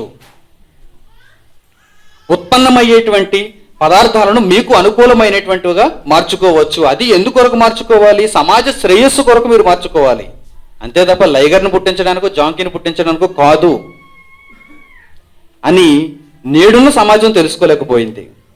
అందుకే వీటి వలన మేము వేవేవో కొత్త వింతైనటువంటి జీవులను సృష్టించవచ్చు అనుకుని ప్రకృతి విరుద్ధంగా ఈరోజు ప్రయోగాలు చేస్తున్నారు. దీనిని దేవుడు ప్రశ్నిస్తున్నాడు. ఈ అజ్ఞానాన్ని దేవుడు ప్రశ్నిస్తున్నాడు. ప్రియమైన వారలారా, జెనెటిక్స్ ఇంజనీరింగ్కి పితామహుడు గ్రెగర్ జోహాన్ మెండల్ కాదు, మరొక అసలైన మంచి పితామహుడు ఉన్నాడు. ప్రకృతిలో ఉన్నటువంటి జీవులను తనకు అనుకూలమైన జీవులుగా ఉత్పన్నం చేసుకోవటంలో సఫలీకృతుడయ్యాడు. ఇతనిని ప్రపంచం పట్టించుకోలేదు. ఇతనిని మతంలో ఒక భాగంగానే చూసింది, ఇతనిని యూదుల్లో ఒక భాగంగానే చూసింది, క్రైస్తవ్యంలో ఒక భాగంగానే చూసింది తప్ప అసలు ఇతడు చేసింది ఏంటి? 1822లో పుట్టాడు, 1884లో చచ్చిపోయాడు. అంటే సుమారుగా ఒక 150 ఏళ్ళు క్రిందకి వెళితే ఇతడు ఉన్నాడు. సుమారు 1000 సంవత్సరాల క్రితం ఒక వ్యక్తి భూమి మీద దేవుని ప్రణాళికను నెరవేర్చడానికి సంకరీకరణం జరిగించాడు. సరి అయిన సంకరీకరణాన్ని జరిగించాడు. Bible versus science. సైన్స్ లోకానికి ఏం చెప్పాలనుకుంటుంది? సైన్స్ సమాజానికి ఏమి నేర్పించాలనుకుంటుంది? గ్రెగర్ మెండల్ ద్వారా ఈ ప్రపంచానికి, విద్యార్థులకు, లోకానికి, శాస్త్రానికి ఏం చెప్పాలనుకుంటుంది? రాను రాను మనిషి విజాతి సంకరీకరణలోనికి వెళ్ళిపోయాడు. ఏదైతే మనిషి చేయకూడదో దానిని చేస్తున్నాడు. ఏదైతే ఈరోజు మనిషి స్వీకరిస్తే హాని జరుగుతుందో వాటిని తయారు చేస్తున్నాడు. ఈరోజు మనం దేశవాళీ కోరుకుంటున్నాం. ఎందుకు? దానివలన మనకు మంచి జరుగుతుందని మన నమ్మకం. నిజంగా అది మంచి జరుగుతుంది కూడా. ఈరోజు పుట్టించినటువంటి హైబ్రిడ్ రకాలన్నీ కూడా మనిషికి అన్యాయం చేస్తున్నాయి, అక్రమం చేస్తున్నాయి. మనిషి దేవునికి ప్రతిగా నేను సృష్టిని చేయగలను అనుకుంటున్నాడు. అది తప్పు. తానే గొప్పవాడను నిరూపించుకోవటానికి దేవుని పక్కన పెట్టడానికి మనిషి విఫలయత్నాలు చేస్తున్నాడు. కానీ మనిషి కంటే ఎన్నో సంవత్సరాలకు పూర్వం, లోకమందున్న ఈ శాస్త్రవేత్త కంటే ఎన్నో వేల సంవత్సరాలకు పూర్వమే దేవుని భక్తులుగా, దేవుని నీతిమంతులుగా వచ్చినటువంటి వారు వీటికంటే గొప్ప ప్రయోగాలు చేశారు. అలాంటి వాటిలో ఒక మంచి మచ్చు తునక ఈరోజు మనం ఆలోచన చేద్దాం. ఆదికాండం 30వ అధ్యాయం చూడండి. ఆదికాండము 30వ అధ్యాయము. ఆదికాండం 30వ అధ్యాయం 25వ వచనం నుంచి. ఆదికాండము 30వ అధ్యాయము 25వ వచనం నుంచి. రాహేలు యోసేపును కనిన తరువాత పిల్లలు పుట్టడం ఆగిపోయింది. యాకోబుకి ఎంతమంది పిల్లలు? 12 మంది పిల్లలు. ఇశ్రాయేలీలందరితో నేను ప్రయాణమై నా స్వదేశానికి, స్వజనం దగ్గరికి వెళ్ళిపోవాలనుకుంటున్నాడు యాకోబు. అదే సందర్భాన్ని ఇక్కడ మనం చూస్తున్నాం చూడండి. రాహేలు యోసేపును కనిన తరువాత యాకోబు లాబానుతో నన్ను పంపివేయము. మామతో చెబుతున్నాడు, లాబానుతో నన్ను పంపివేయము, నా చోటికి, నా దేశమునకు వెళ్ళేదను. యాకోబుకున్న కోరిక ఏంటో చూడండి. నా చోటికి నేను వెళ్ళాలి, నా దేశానికి నేను వెళ్ళాలి. అంటే నేను ఇక్కడ ఉండి నీకు కొలువు చేసి భార్యలను వివాహం చేసుకొని, నీ కుమార్తెలను భార్యలుగా వివాహం చేసుకొని వారికి పిల్లలను కని, ఇదంతా నేను ఎందుకు జరిగించానో తెలుసా? దేవుని ప్రణాళిక నెరవేర్చడానికి. దేవుడు వాగ్దానం చేశాడు, ఆ వాగ్దానాన్ని నా ద్వారా నెరవేర్చడానికి నేను ఇదంతా చేశాను. నా తండ్రి దగ్గర నుంచి పారిపోయి వచ్చాను. నా అన్నను మోసగించైన జ్యేష్ఠత్వ హక్కును తీసుకుని వచ్చాను. ఇంత బాధ్యతను, భారాన్ని కలిగినటువంటి నేను తిరిగి నా దేశానికి వెళ్ళకపోతే నా జన్మకు పరమార్థం లేదనుకున్నాడు యాకోబు. అక్కడే జీవించాలనుకోలేదు, దొరికిన దానితో సంతోషించాలి అనుకోలేదు. యాకోబు నా దేశానికి నేను వెళ్ళాలి అంటున్నాడు. అప్పుడు లాబాను ఏమంటున్నాడు? లాబాను లాభం కోసం ఆలోచిస్తున్నాడు. అసలు నాకు కలిగిన లాభం అంతా ఎవరి వలన కలిగింది? యాకోబు వలన కలిగింది. నేనొక్కడిని గొర్రెలు పెంచుకున్నాను అనుకోండి, నేనొక్కడిని వ్యవసాయం చేసుకున్నాను అనుకోండి, నేనొక్కడిని పశు సంపదను పెంచాలనుకున్నాను అనుకోండి, యాకోబు నా దగ్గర లేడు అనుకోండి, నేను ఇంతగా వర్ధిల్లుదునా? లేదు. లాబాను లోకంలో ఉన్న లాభం కోసం ఆలోచిస్తున్నాడు, యాకోబు వచ్చిన లాభాన్ని దేవునికి ఇవ్వాలని ఆలోచిస్తున్నాడు. వీరిద్దరి మధ్య ఉన్న తేడా అదే. చూడండి క్రింది మాటలు. నన్ను పంపివేయము, నా చోటికి, నా దేశమునకు వెళ్ళదను, నా భార్యలు, నా పిల్లలు నాకు అప్పగించము, అప్పుడు నేను వెళ్ళదను, వారి కోసం నీకు కొలువు చేసేదని, నేను నీకు కొలువు చేసిన విధమును నీవు ఎరుగుదువు కదా అని చెప్పాను. అందుకు లాబాను ఏమంటున్నాడు? నేను చెప్పేస్తున్నాడు అతనితో, నీ కటాక్షము నా మీద ఉన్న ఎడల నా మాట విను, ఇద్దరం లాభాన్ని పంచుకుందాం, నా మాట విను, నా దగ్గరే ఉండు, కలువ గింజ తాగు అంటున్నాడు లాబాను. నిన్ను బట్టి యెహోవా నన్ను ఆశీర్వదించినని శకునము చూచి తెలుసుకుంటానని చెప్పాను.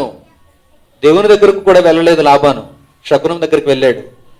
ఏంటి నాకు విస్తారమైన సంపద, నేను వెళ్ళిన చోటల్లా, నేను అడుగుపెట్టిన చోటల్లా నాకు ఏంటి లాభం అని లాబాను శకునమును అడగగానే శకునం వారు ఏం చెప్పారు?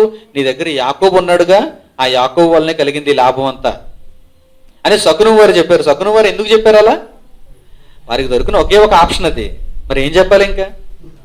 ఇంకేం చెప్పినా ఆప్షన్ తప్పు. ఒకే ఒక ఆప్షన్ ఉంది కింద, ఏబిసిడీలు లేవు, ఏ ఒకటే ఉంది. అందుకే ఏ టిక్ కొట్టేశారు. నీ దగ్గర ఎవరున్నారు?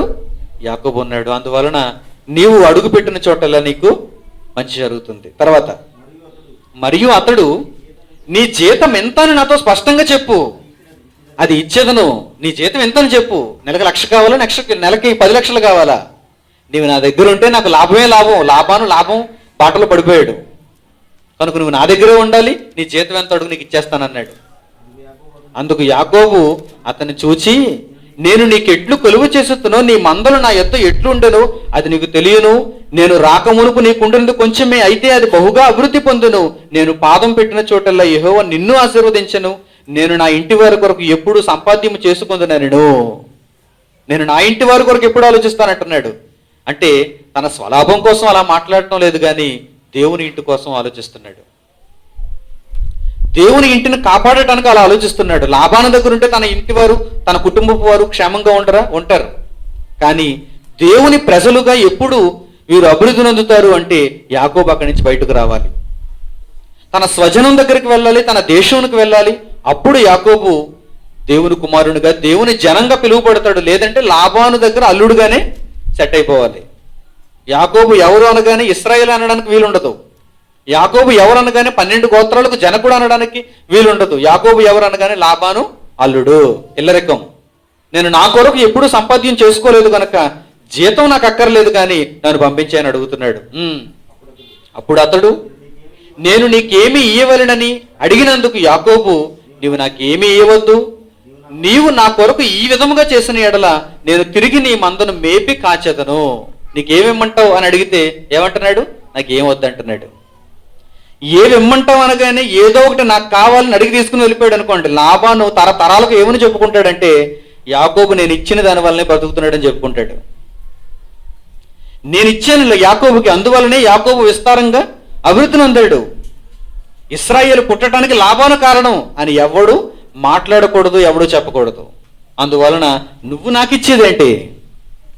నేను ఒకటి దగ్గర పని చేయనట్టుంటాడు ఎవడో హీరో, నా దగ్గర అందరూ పని చేయాలి, ఎవరి దగ్గర పని చేయనంటాడు. యాకోబు మొట్టమొదటి హీరో. నేను నీ దగ్గర పని చేయటం కాదు, నువ్వు నాకు ఇవ్వటం కాదు, నువ్వు నాకు జీతం ఇచ్చేటువంటి పరిస్థితి అస్సలు ఉండకూడదు అన్నాడు. మరి ఏమంటున్నాడు చూడండి, ఏమంటున్నాడు చూడండి, 32వ వచనం. నేడు నేను నీ మంద అంతటిలో నడిచి చూచి పొడలైనను మచ్చలైనను గల ప్రతి గొర్రెను, గొర్రె పిల్లలలో నల్లని ప్రతిదానిని, మేకలలో మచ్చలైనను పొడలైనను గల వాటిని వేరుపరిచెదను అంటున్నాడు. మంద అంతటిని తిరుగుతాను. ఈ మందలో ఎక్కడైతే నల్లనివి కనిపిస్తాయో, మందలో ఎక్కడైతే పొడలునో కనిపిస్తాయో, మచ్చలునో కనిపిస్తాయో వాటిని వేరు చేసేస్తానంటున్నాడు. అవి చాలా తక్కువ ఉన్నాయి ఆ రోజు.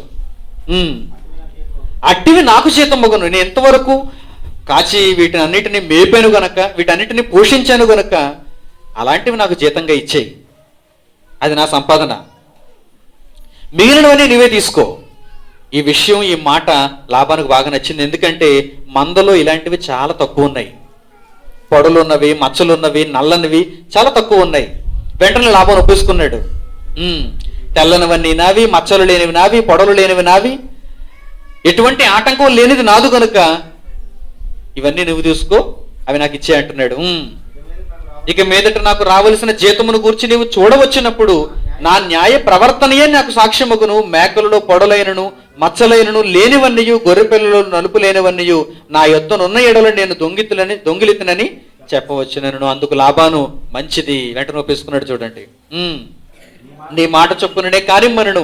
ఆ దినమును లాబాను చారయేనును మచ్చయేనును గల మేకపోతులను, పొడలైనను మచ్చలైనను గల పెంటి మేకలన్నిటిని, కొంచెము తెలుపు గల ప్రతిదానిని, గొర్రె పిల్లల్లో నల్లవాటినన్నిటిని వేరు చేసి తన కుమారుల చేతికి అప్పగించి తనకు యాకోబుకు మధ్య 3 దినముల ప్రయాణమంత దూరం పెట్టెను. లాబాను యొక్క మిగిలిన మందను యాకోబు మేపుచుండెను అని వ్రాయబడింది. చూడండి, డీల్ ఓకే. ఏంటి డీలు? ఏదైతే పొడలు కలిగినదో, ఏదైతే మచ్చ కలిగినదో, ఏదైతే నల్లనిదిగా ఉందో అవన్నీ యాకోబుకు వెళ్ళిపోవాలి, మిగిలినవన్నీ లాబానుకు వెళ్ళిపోవాలి. అంటే లాబాను కుమారులకు వెళ్ళిపోవాలి. ఆస్తి ఎవరికి ఇచ్చేస్తున్నాడు లాబాను? తన కొడుకులకే కదా, తర్వాత కుమారులకు ఇచ్చేస్తున్నాడు. ఇక అల్లుడికి ఏమిచ్చాడు? ఏదైతే పొడలు ఉన్నాయో, ఏవైతే మచ్చలు ఉన్నాయో, ఏవైతే నల్లనివిగా ఉన్నాయో అవి యాకోబుకి ఇచ్చేస్తాడు. అది నీ జీతం అన్నాడు. ఇక ఎప్పటికైనా ఇలా మచ్చలు కలిగినవన్నీ నీ జీతమే అన్నాడు. వీటిని దూరం చేసేసాడు. 3 దినములంత ప్రయాణం కలిగినటువంటి, దూరం కలిగినటువంటి ప్రదేశంలో వాటి నుంచి అవి నీవి, ఇవన్నీ నావి, నా కుమారుడివి అన్నాడు లాబాను. ఇప్పుడు ఏం జరిగిందో జాగ్రత్తగా మీరు చూడండి. జెనెటిక్ ఇంజనీరింగ్ ప్రారంభం అవుతుంది ఇక్కడ. 37వ వచనం. యాకోబు చినారు జంగిసాలు అను చెట్ల చువ్వలను తీసుకుని ఆ చువ్వలలో తెల్లచారలు కనబడినట్లు అక్కడక్కడ వాటిని తొక్కలు ఒలిచి మందలు నీళ్లు త్రాగి వచ్చినప్పుడు అవి చూలు కట్టుటకు అతడు తాను ఒలిచిన చువ్వలను మందలు త్రాగుటకు వచ్చు కాలువలలోను నీళ్ల గాలలోను వాటి ఎదుట పెట్టగా మందలు ఆ చువ్వలు ఎదుట చూలు కట్టి చారలైనను పొడలైనను మచ్చలైనను కల పిల్లలను ఈనెను అంటున్నాడు. చూడండి, జెనెటిక్ ఇంజనీరింగ్ అంటే ఇదేనండి. గ్రెగర్ మెండల్ ఏం చేశాడు? బఠానీ మొక్క బఠానీ అయిపోయాడు చివరికి. కానీ ఎన్నో వేల సంవత్సరాల క్రితం యాకోబు ఏం చేశాడో చూడండి. ఒక జీవిని మనకు అనుకూలంగా పుట్టించుకోవటం, ఒక ఉత్పన్నాన్ని మనకు అనుకూలంగా తయారు చేసుకోవటం, ఏంటి బైబిల్లో శాస్త్రం ఉందా అని ఎవడైనా అడిగితే మీరు ఈ పాఠం చెప్పండి. బైబిల్ వర్సెస్ సైన్స్ ఏది నెగ్గుతుంది అనగానే మొట్టమొదట మీరు ఈ సంగతిని తెలియచేయండి, జాగ్రత్తగా చెప్పండి. వదరబోతు మాటలన్నిటికీ జ్ఞానం చెప్పాలనుకుంటున్నాడు దేవుడు. నీదా genetic engineering 18th century 19th century ఈ మధ్యకాలంలో పుట్టింది జన్యుశాస్త్రమా, హైబ్రిడైజేషనా, వంగడాలను తయారు చేయటమా, సంకరీకరణమా? నీవు చేసిన సంకరీకరణం వలన మనుషులకు ఈరోజు హాని జరుగుతుంది. కానీ ఆ రోజు దేవుని ప్రజలను నిలబెట్టడానికి యాకోబు జరిపించిన సంకరీకరణం చూడండి ఎలా ఉందో. యాకోబు దగ్గర ఉన్నవి చాలా తక్కువ. యాకోబు దగ్గర ఉన్న మంద చాలా చిన్నది. మరి రూబేను, షిమ్యోను, లేవి ఇలా 12 గోత్రాలకు సంబంధించినటువంటి వారందరికీ యాకోబు ఏమివ్వాలి చెప్పండి? ఒక విస్తారమైనటువంటి సంపదను ఇస్తే తప్ప వారు ఒక జనాంగం మారలేరు. ఇశ్రాయేలు ఒక జాతిగా లోకానికి దేవుని గురించి చెప్పలేదు. ఇంత ఆలోచించాడు యాకోబు. తన కోసం అయితే ఆ వచ్చినటువంటి కొద్ది మంద యాకోబుకు చాలు. తన పిల్లల కోసం మట్టుకే ఆలోచించుకుంటే యాకోబుగా సరిపోతుంది, అప్పుడే బయలుదేరిపోవాలి. కానీ ఏమంటున్నాడు? నేను నీ దగ్గర ఇంకా కొలువు చేస్తాను, ఎందుకంటే జన్యుశాస్త్రం మొదలు పెట్టాలి నేను అంటున్నాడు. లాబాను మామ, నీ దగ్గర నేను ఇంకా జెనెటిక్స్ ఇంజనీరింగ్ ప్రారంభించలేదు, ఇప్పుడు ప్రారంభిస్తాను అసలైనటువంటి జెనెటిక్ ఇంజనీరింగ్. ఎవరు చెప్పారండి యాకోబుకి ఇదంతా? యాకోబుకి లెక్కలు తెలుసా? యాకోబుకి సైన్స్ తెలుసా? యాకోబుకి సోషల్ తెలుసా? ఈ రోజు చదువుతున్నటువంటి ఎంఎస్సి పిహెచ్డీలు ఇవన్నీ తెలుసా? కానీ యాకోబు ఏం చేస్తున్నాడు చూడండి. దేవుని జ్ఞానము కలిగిన వాడు. ఏం చేసినా దేవుడు దాన్ని ముందుకు నడిపిస్తాడు. దేవుని జ్ఞానాన్ని అవపోసన పట్టినవాడు ఏం చేసినా సరే దానిలో దేవుడు ఉంటాడు. ఎందుకంటే ఈ ప్రకృతిని సృష్టించినది ఎవరు? దేవుని మాట. దేవుని మాట లేకుండా, దేవుడు నీలో లేకుండా ఒకవేళ స్వజాతి సంకరీకరణం, విజాతి సంకరీకరణం అన్నావా, బెంగళూరు వంకాయలాగే ఉంటాయి, బెంగళూరు పచ్చిమిరపలాగే ఉంటుంది. తిన్న తర్వాత గ్యాస్ అండి అదంతా. మిరపకాయ బజ్జీ బాగుంది కదా, భలే ఉంది కదా అని మీరు లొట్టలు వేసుకుంటూ తినేశారనుకోండి, ఇంటికి వచ్చిన తర్వాత కడుపు కొల్లేరు, సరస్సు, ఆ తర్వాత విరోచనాలు. ఎందుకు? అది మనిషి చేసిన సృష్టి, అది మన కడుపుకు పడదు. అది మన జీవితాన్ని అస్తవ్యస్తం చేస్తుంది, మన శరీరాన్ని పాడు చేస్తుంది. అది దేవుని ప్రణాళికను నెరవేర్చడానికి సరైన సంకరీకరణం చేస్తున్నాడు చూడండి యాకోబు. ఏం చేస్తున్నాడు ఆయన? ఎప్పుడైతే అవి కలుసుకుంటున్నాయో వాటి ముందు చారలు కలిగినటువంటి చెవులు పెడుతున్నాడు. తన దగ్గర పెద్ద శాస్త్రం ఏమీ లేదు. దేవుడిచ్చిన ప్రకృతి అతని చేతిలోని శాస్త్రం. నమ్మడు దానిని. ప్రపంచంలో దేవుని వాక్యం వలన నిర్మాణమైనవి అని నమ్మాడు. కనబడే ప్రతి పదార్థం కనబడని వాక్యం వలన సృష్టింపబడింది, నిర్మించబడింది అని నమ్మాడు. దేవుని వాక్యము కొరకు నేను ఏ ప్రయోగం చేసినా అది సక్సెస్ అవుతుంది అని నమ్మాడు. 1000 సంవత్సరాల క్రితమే. అందుకే దానిని జరిగించాడు. ఎలా సక్సెస్ అయ్యాడో చూడండి. 30వ అధ్యాయం 40వ వచనం. యాకోబు ఆ గొర్రె పిల్లలను వేరు చేసి చారలు గల వాటి తట్టును, లాబాను మందలో నల్లని వాటి తట్టును, మందల ముఖములు త్రిప్పి తన మందలను లాబాను మందలతో ఉంచక వాటిని వేరుగా ఉంచాను. మందలో బలమైనవి చూలు కట్టినప్పుడెల్లా, జాగ్రత్తగా చూడాలి ఈ మాట మీరు. గ్రెగర్ మెండల్ ఏం చేశాడో తెలుసా? బలమైన బఠానీ మొక్కలను బలహీనమైన బఠానీ మొక్కలతో సంగ్రహీకరణ జరిగించాడు. నిష్పత్తి ఎలా వచ్చింది? 3:1. బలమైనవి 3, బలహీనమైనది 1. ఎక్కడి నుంచి వచ్చింది అనుకుంటున్నారు ఇదంతా? ఇప్పుడు చూడండి 41వ వచనం. మందలో బలమైనవి చూలు కట్టునప్పుడెల్లను అవి ఆ చువ్వలు ఎదుట చూలు కట్టునట్టు యాకోబు మంద కన్నుల ఎదుట కాలువలలో ఆ చువ్వలు పెట్టను. మంద బలహీనమైనప్పుడు అయితే, అంటే ఎలాంటి మంద అన్నమాట? ఇది బలహీనమైనటువంటి మంద, బక్క చిక్కిపోయినటువంటి మంద. ఏదైతే సరిగ్గా తినదో, పక్క చిక్కిపోయి ఉంటుందో, ఏదైతే తుమ్మితే పడిపోతుందో, దగ్గితే ఊడిపోతుందో, కొద్ది కాలం బ్రతికి మరణానికి చేరువవుతుందో, రోగం కలిగినది అవుతుందో, కోస్తే కేజీ కండ కూడా లేకుండా ఎందుకురా బాబు ఈ మేక అనుకుంటామో, అలాంటి మేకలు వచ్చినప్పుడు మాత్రం చెవులు పెట్టడం లేదు చూడండి. మంద బలహీనమైనప్పుడు పెట్టలేదు. అట్లు బలహీనమైనవి లాబానుకు, బలమైనవి యాకోబుకు వచ్చెను. ఎంత మంచి జెనెటిక్ ఇంజనీరింగ్ ప్రారంభించాడో చూడండి. లాభానికి శాస్త్రం తెలియదు అప్పటికి, ప్రపంచంలో ఎవడు చెప్పలేదు దీనిని, అప్పటికి ఏ పుస్తకంలోనూ రాయబడలేదు. అప్పటికి బలమైనటువంటి గొర్రె పిల్లలు రావాలి అంటే ఏం చేయాలి చెప్పలేదు ఎవడు. బలహీనమైనవి రావాలంటే ఏం చేయాలి, బలమైన వాటిని పెంచుకోవాలంటే ఏం చేయాలి, మీ మందంతా బలమైనదిగా ఉండాలంటే ఏం చేయాలి ఎవడు చెప్పలేదు. ఇప్పుడిప్పుడు శాస్త్రవేత్తలు కొత్త కొత్త ప్రయోగాలు చేస్తూ మంచి గేదెలు రోజుకు 6 లీటర్లు పారివ్వాలి, ఆ గేదెలు మనం సృష్టించుకోవాలి. మంచి ఆవులు, మంచి దున్నలు, మంచి ఎద్దులు. చూసారా, ఇప్పుడిప్పుడేనండి ఇదంతా. ఇది కూడా దేవుని సంకల్పాన్ని నెరవేర్చడానికి కాదు సుమా, మనిషి తన స్వప్రయోజనాన్ని తీర్చుకోవటానికి. అందుకే అందులో విఫలం అవుతున్నాడు. దాని వలన వచ్చేటువంటి ఉత్పత్తిలో మనిషి క్షేమం సాధించలేకపోతున్నాడు. కానీ ఆ రోజు యాకోబు ఎవరూ చెప్పకుండానే దేవుని జ్ఞానంతో ఎంత కార్యక్రమాన్ని చేస్తున్నాడు చూడండి. యాకోబు మందనంతటిని బలమైనదిగా మార్చుకుంటున్నాడు, లాబాను మందనంతటిని బలహీనమైనదిగా మార్చుకుంటున్నాడు. ఎందుకు ఇలా చేశాడు, ఎందుకు ఇలా జరిగించాడు? దీనిని చూచిన లాబాను యాకోబును పంపించేయాలి. దీనిని చూచిన లాబాను, నా మంద బలహీనమైపోతుంది, యాకోబు మంద బలమైనదైపోతుంది కనుక యాకోబు ఇక్కడ ఉండడం శ్రేయస్కరం కాదు, యాకోబు వెళ్ళిపోవాలని యాకోబుని విడిచిపెట్టేయాలి. ఆ తర్వాత మాటలలో మీకు ఆ సందర్భాలన్నీ కనిపిస్తాయి. జన్యుశాస్త్రం బైబిల్ ఎలా ఉందో చూసారా? దేవుడు దీనిని గూర్చి ఏనాడో వ్రాయించాడు, ఎప్పుడో మనిషికి తెలియజెప్పాలనుకున్నాడు. అందుకే దేవుడు జ్ఞానమునకు మించినవాడు, మనిషి యోచనకు మించినవాడు. ఆయన దగ్గర ఉన్నటువంటి సాదాసీదా మాటల్లోనే చాలా జ్ఞానం ఉంటుంది, విశేషమైనటువంటి సంగతులు ఉంటాయి. ప్రియమైన వారలారా, ప్రకృతిలో మనిషి దేనిని జరిగించాలనుకున్నా దాని వెనక దేవుడు ఉండాలి. ఆ క్రియా ఫలితం దేవునికి ఇవ్వాలి. ఇది దేవుని కొరక అయితే మీరు చేయండి, దానిలో మీరు సఫలీకృతం అవుతారు. ఇది దేవుని కొరకు కాదా, మీరు ఎంత కష్టపడండి, ఆ తర్వాత దొంగల పాలైపోతుంది. దేవుని కొరకు అని మీరు ఏ కార్యక్రమాన్ని జరిగించినా దానిలో దేవుడు ఉండాలి, ఆ దేవుడు దానిని ముందుకు నడిపించాలి. ఏ కార్యక్రమం అయినా సరే భూమి మీద, అది మీరు చేసేటువంటి పనిలో, అది మీరు చదువుకున్న చదువులో, మీ జీవితం అంతటిలో దీని వలన దేవునికి లాభం ఏంటి, అలా కార్యక్రమాన్ని ప్రారంభించండి.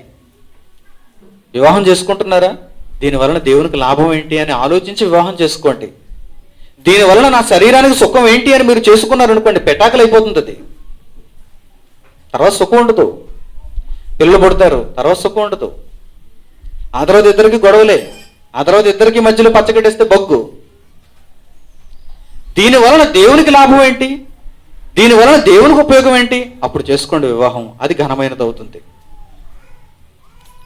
అప్పుడు కనండి పిల్లల్ని, అప్పుడు ఆ వివాహం ఘనమైనది అవుతుంది. మీ పిల్లలు దేవుని కొరకు పెరిగిన వారు అవుతారు, లేకపోతే పనికిమాలిన వారు అవుతారు. చదువుకుంటున్నారా, చదువుకునేటప్పుడు దేవుని కోసం ఆలోచించండి. నేను చదివే ఈ చదువు వలన దేవునికి లాభం ఏంటి, నేను చదివిన తర్వాత దేవునికి లాభం ఏంటి, అలా చదవండి చదువుని. అప్పుడు ఆ చదువు వలన మీరు మంచి ఫలితాన్ని పొందుతారు. లేకపోతే చదువు వలన ఉపయోగం ఉండదు. అందరూ చదువుకుంటారు, నిరుపయోగమైన చదువు.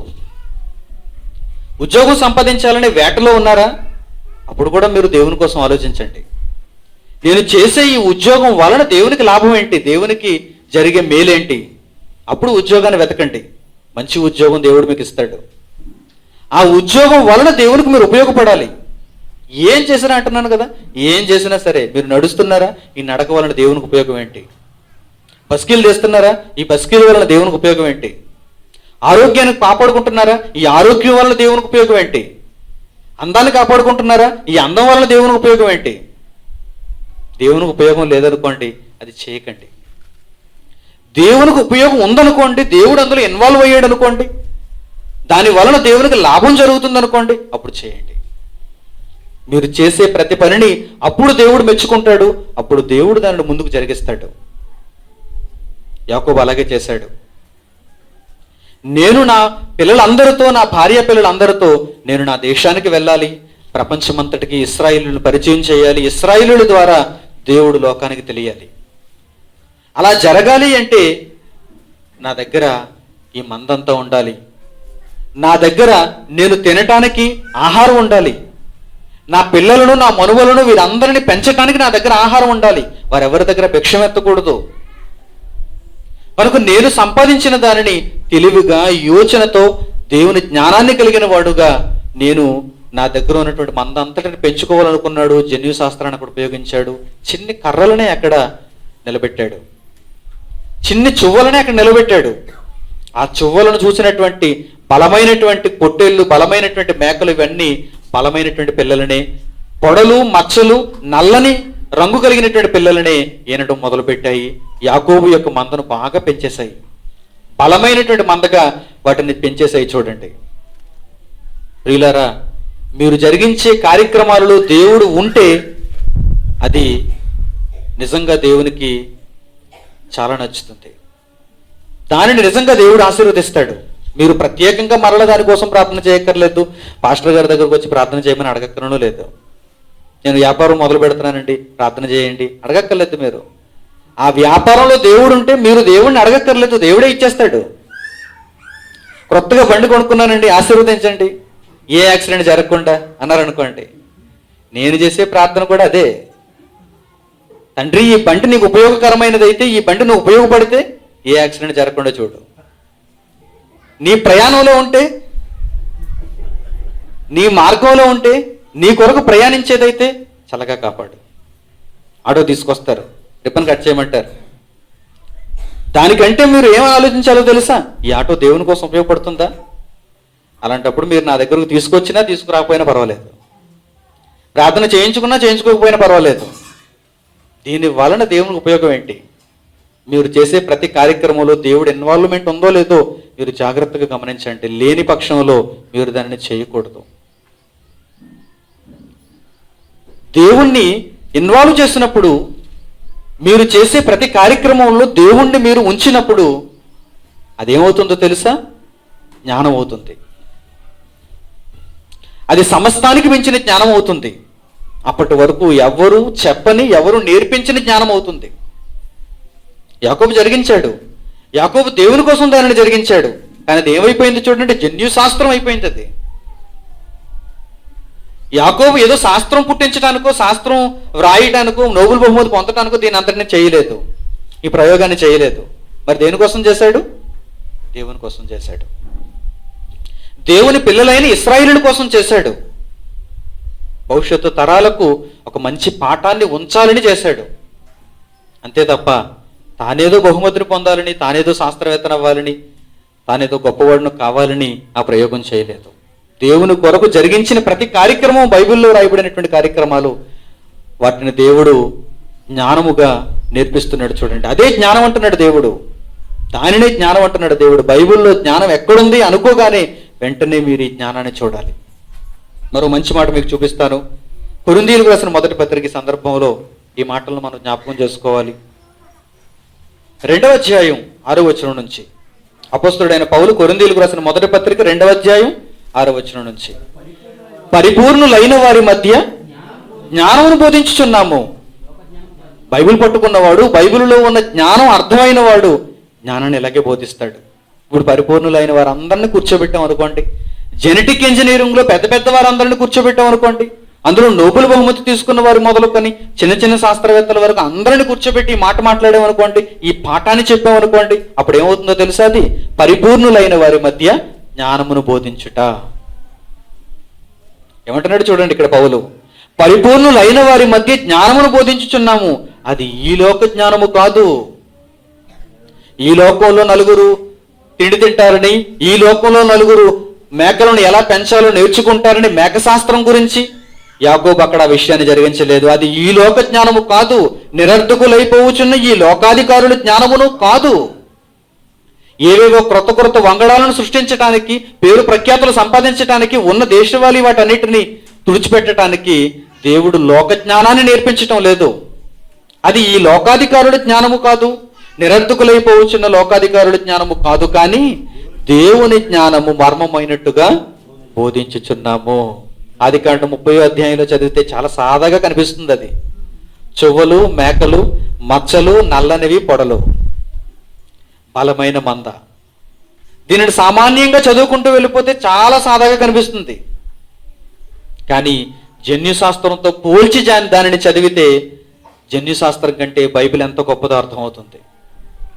చూడండి ఏమంటున్నాడు ఇక్కడ చూడండి. దేవుని జ్ఞానము మర్మమైనట్టుగా బోధించుచున్నాము.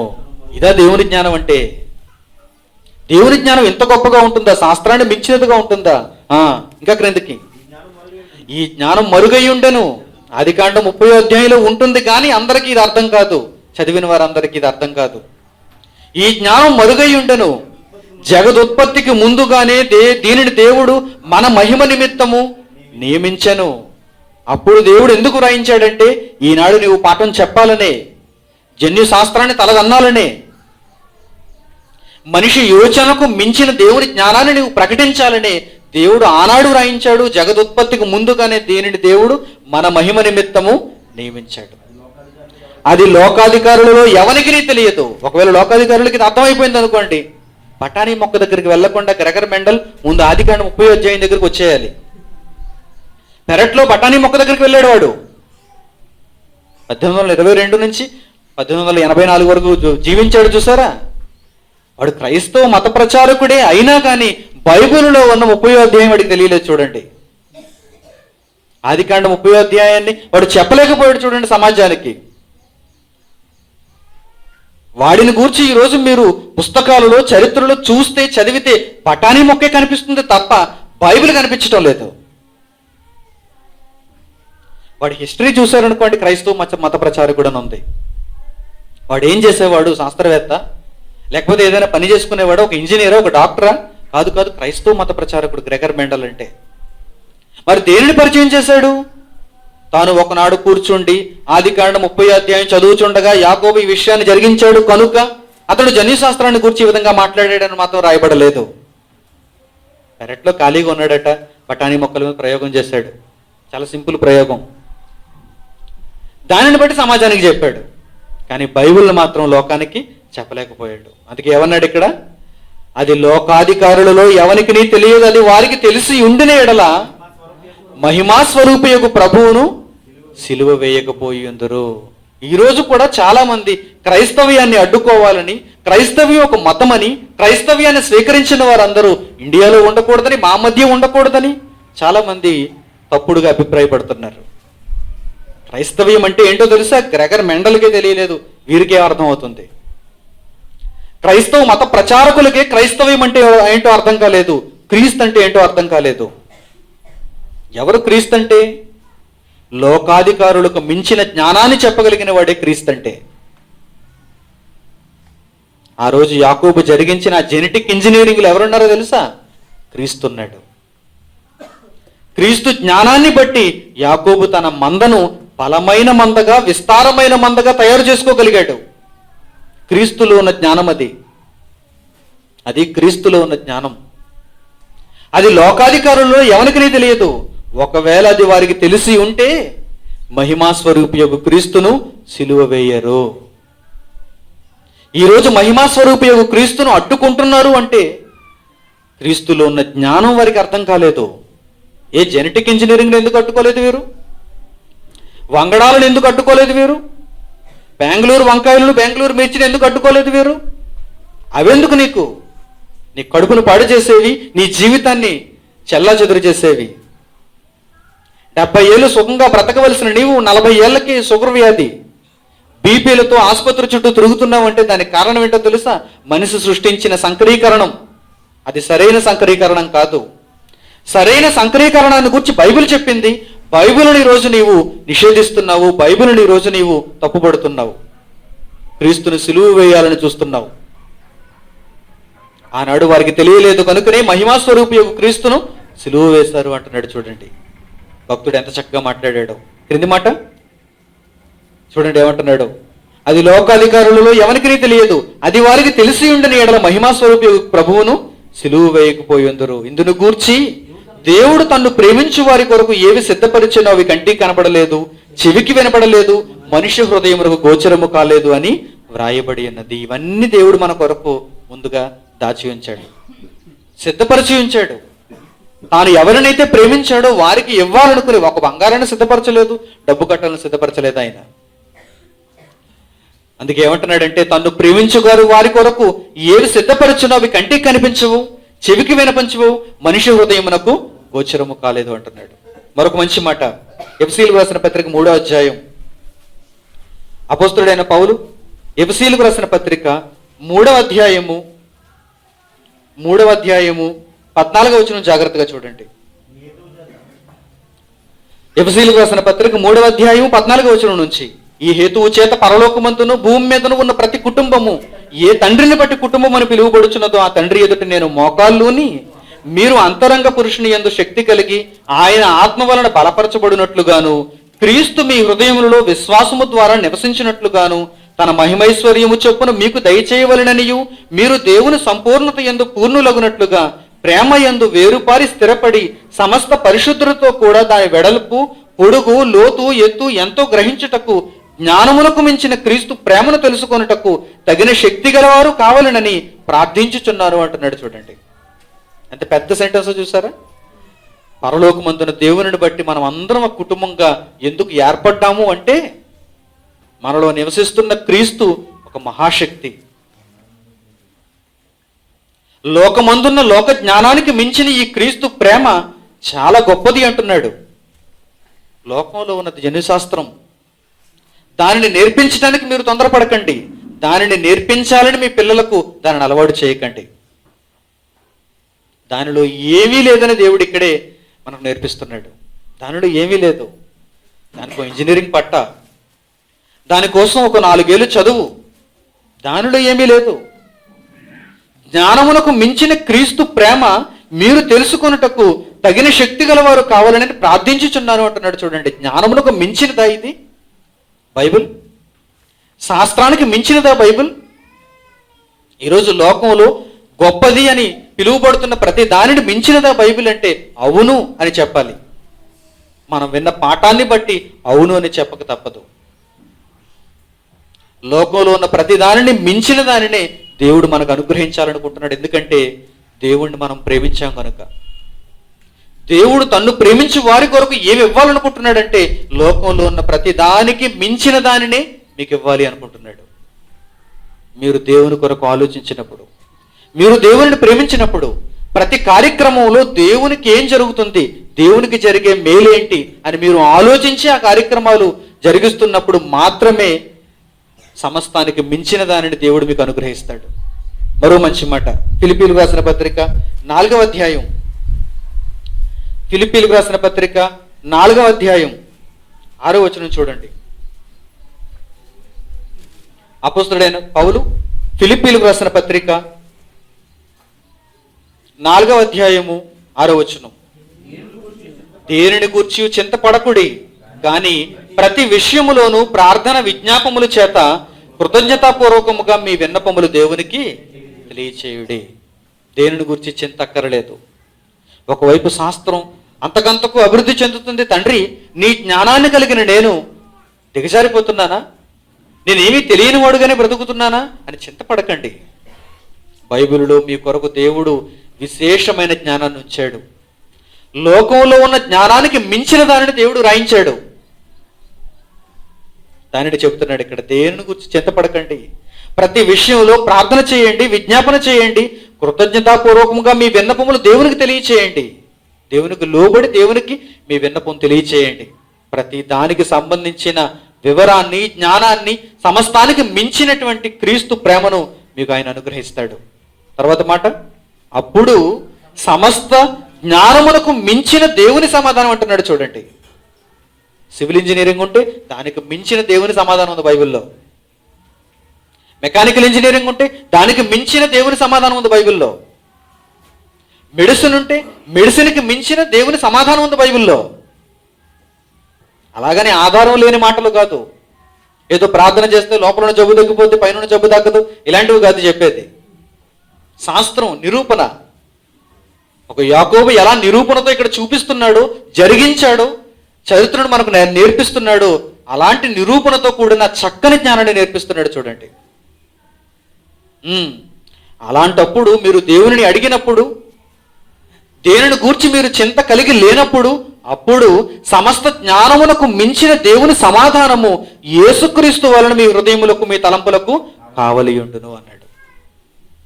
మీ తలంపులు ఎటు పోకుండా, మీ హృదయం ఎటు పరుగు తీయకుండా, శాస్త్రం వైపు మీరు వెళ్ళిపోకుండా, శాస్త్రమే గొప్పదని మీరు పొరపాటు పడకుండా, వారి యోచనకు మించిన దేవుని జ్ఞానాన్ని మీరు పొందాలి అనుకుంటే మీరు దేవుని ఎడల సాష్టాంగపడాలి అంటున్నాడు.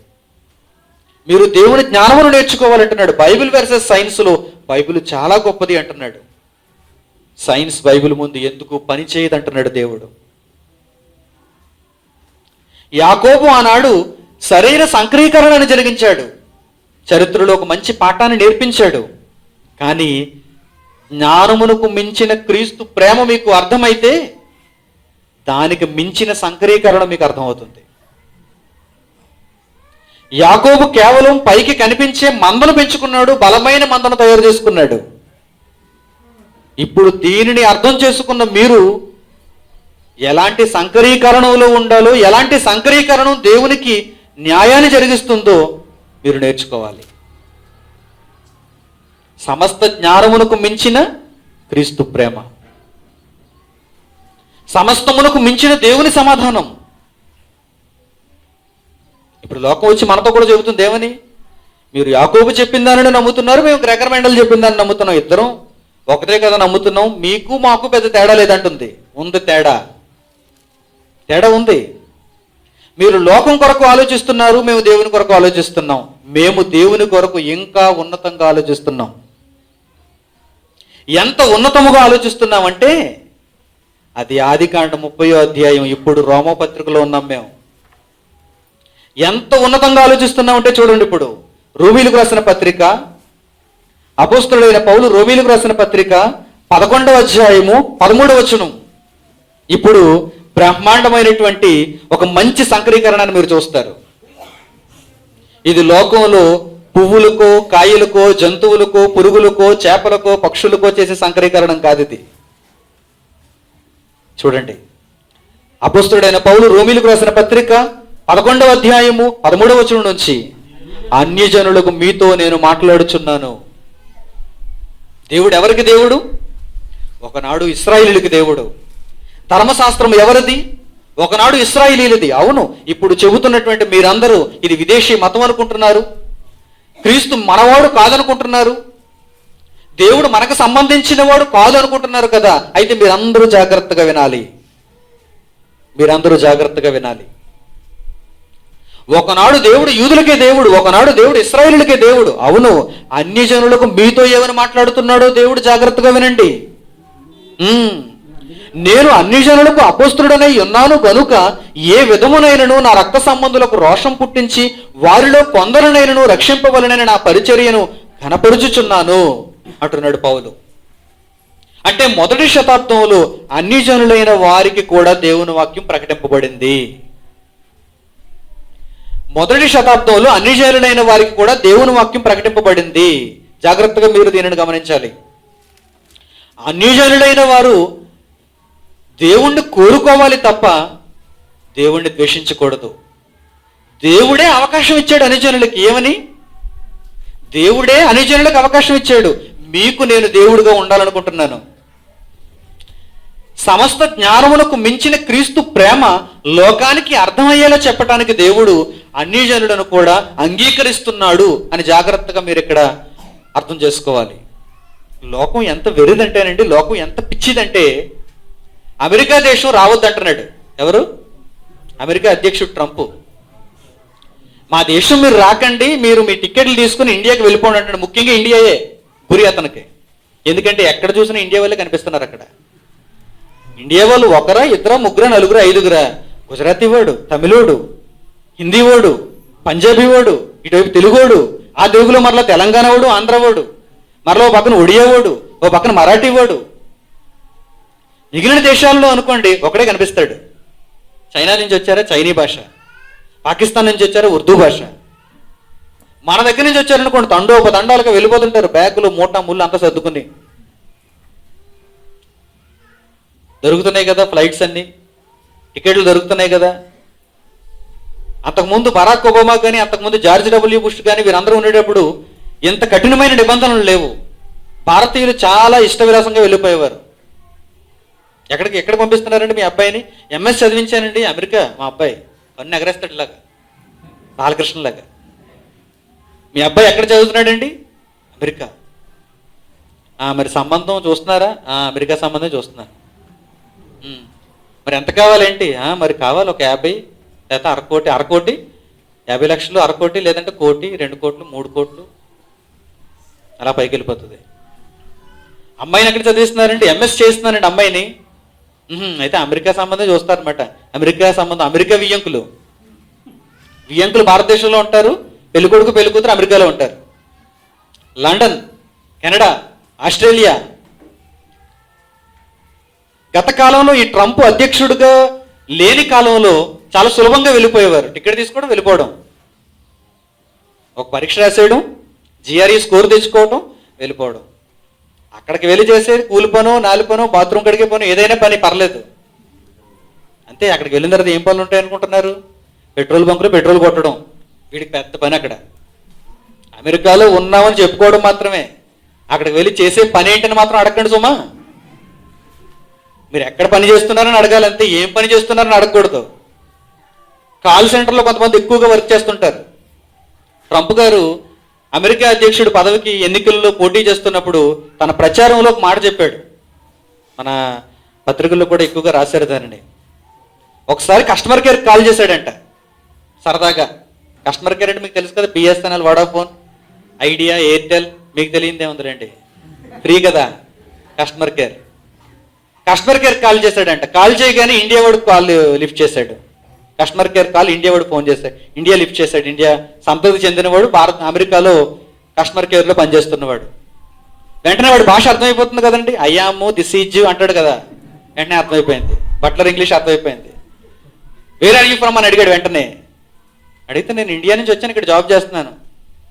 వెంటనే ఫోన్ టపీమని చెప్పి పెట్టేసి, కస్టమర్ కేర్లో ఉన్న ఉద్యోగాలన్నీ అమెరికా వాళ్ళకి రావాలి, ఎందుకంటే నేను వాళ్ళతో మాట్లాడలేకపోతున్నాను, నా భాష వారికి అర్థం కావట్లేదు, వారి భాష నాకు అర్థం కావట్లేదు. ట్రంప్ ఎన్నికల ప్రచారంలో ఇదే చెప్పాడు.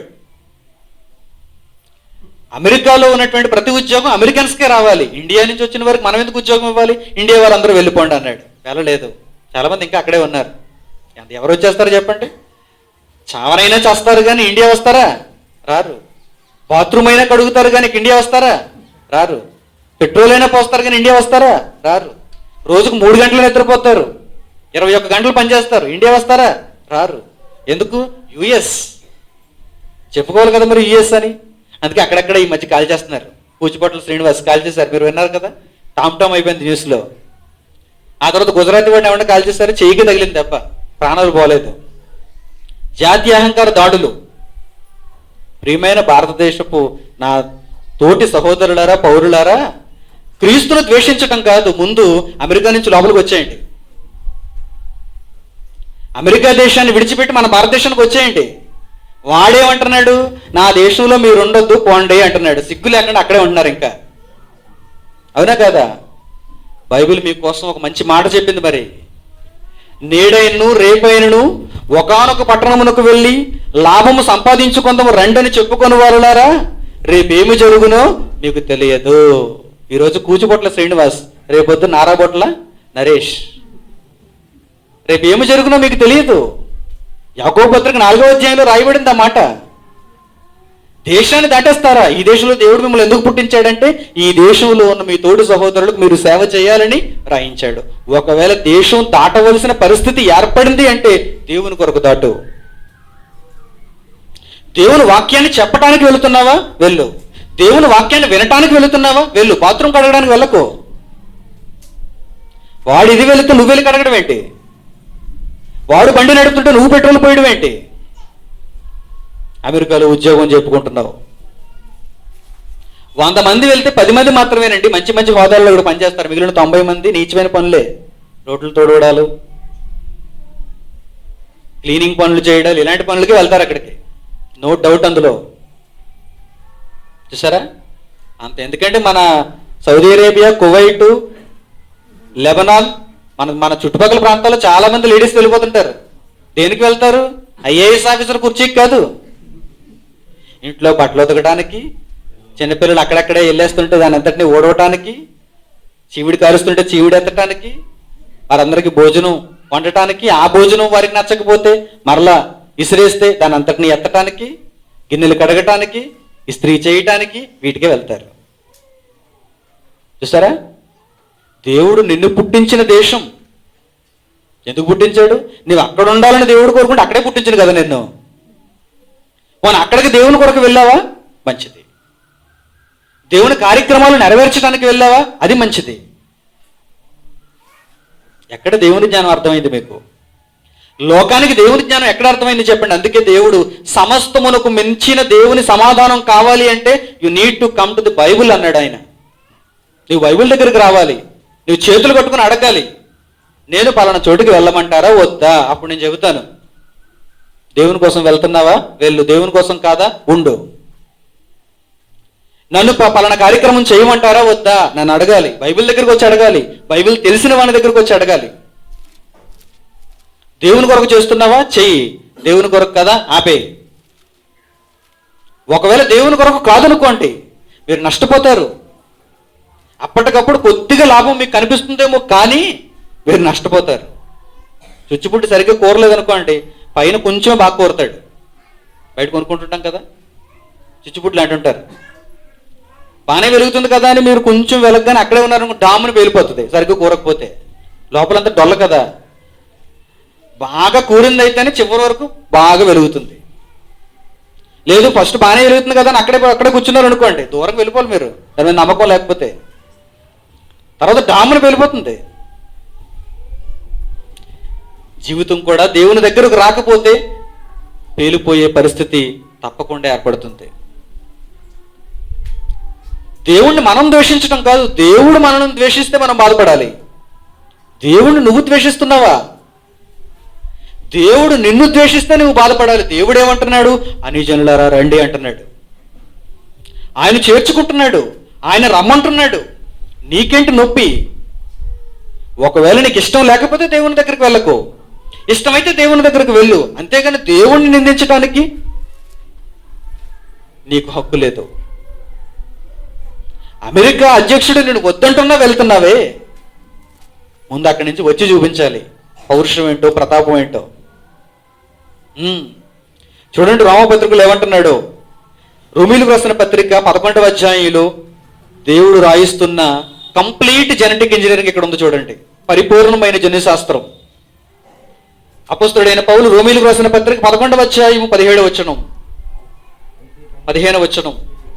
వారిని విసర్జించుట లోకమును దేవునితో సమాధానపరచుట అయిన ఎడల వారిని చేర్చుకొనుట ఏమగును? మృతులు సజీవులైనట్టే అగును కదా. అనిజనులను దేవుడు ఎందుకు అంగీకరిస్తున్నాడంటే మృతులైన వారందరూ, చనిపోయిన వారందరిని దేవుడు అంగీకరిస్తున్నాడు, తిరిగి తనలో చేర్చుకుంటున్నాడు. 16వ వచనం. ముద్దలో మొదటి పిడికెడు పరిశుద్ధమైనదైతే ముద్దంతయు పరిశుద్ధమే, వేరు పరిశుద్ధమైనదైతే కొమ్మలు పరిశుద్ధములే. జెనెటిక్లోకి వచ్చేస్తున్నాడు చూడండి. అపోస్తలుడైన పౌలు జన్యుశాస్త్రంలోకి వచ్చేస్తున్నాడు చూడండి. ముద్దలో కొంచెం, ఒక పెద్ద ముద్ద, అందులో కొంచెం పిండి అంతటిలో ఒక చిన్ని ముద్ద తీసుకున్నారనుకోండి, అది పవిత్రంగా ఉందనుకోండి, అది మంచిదిగా ఉందనుకోండి, పరిశుద్ధమైనదిగా ఉందనుకోండి, అప్పుడు మీరు ముద్ద అంతా కూడా, పిండి అంతా కూడా పరిశుద్ధమైందని చెబుతారు. అలాగే వేరు పరిశుద్ధమైందనుకోండి, కొమ్మలు కూడా ఎలాంటివి? పరిశుద్ధములు. అంటే మార్పు ఎక్కడ జరగాలన్నమాట? మార్పు ఎక్కడ జరగాలన్నమాట? వేరులో జరగాలి. జెనెటిక్ ఇంజనీరింగ్ అండి. ఎక్కడికి వెళ్ళిపోయాడు చూడండి. గ్రెగర్ మెండల్ ఎక్కడ ఏ వేరు దగ్గరికి అయితే వెళ్ళిపోయాడో పౌలు ఆ వేరును గురించి మాట్లాడుతున్నాడు. 1000 సంవత్సరాల క్రితం. ఇది కూడా వేరు మంచిదైతే కొమ్మలు కూడా మంచివగును, వేరు మంచిదైతే కొమ్మలు కూడా మంచిదగును. క్రింది మాట చూడండి ఇప్పుడు. అయితే కొమ్మలలో కొన్ని విరిచివేయబడ్డాయి. వేరు మంచిది, దేవునిది వేరది, ధర్మశాస్త్రం వేరది. ఈ వేరు నుంచి 12 కొమ్మలు, ఆ 12 కొమ్మల నుంచి ఇశ్రాయేలు జనాంగం అంతా వచ్చేసారు. కానీ ఈ కొమ్మలలో చాలా కొమ్మలు చెడ్డవిగా మారిపోయాయి, బలహీనమైనవిగా మారిపోయాయి, చచ్చు గింజలుగా మారిపోయాయి. చూసారా? గ్రెగర్ మెండల్కి కొన్ని బఠానీ గింజలు నచ్చలేదు, చచ్చు గింజలు, పనికిరాని గింజలు. నాకు పనికొచ్చే గింజలే కావాలి, బలమైన గింజలు కావాలనుకున్నాడు. అందుకే సంకరీకరణం జరిగించాడు కదా. ఇప్పుడు దేవుడు కూడా తన వృక్షాన్ని బలమైనదిగా మార్చుకోవాలనుకుంటున్నాడు.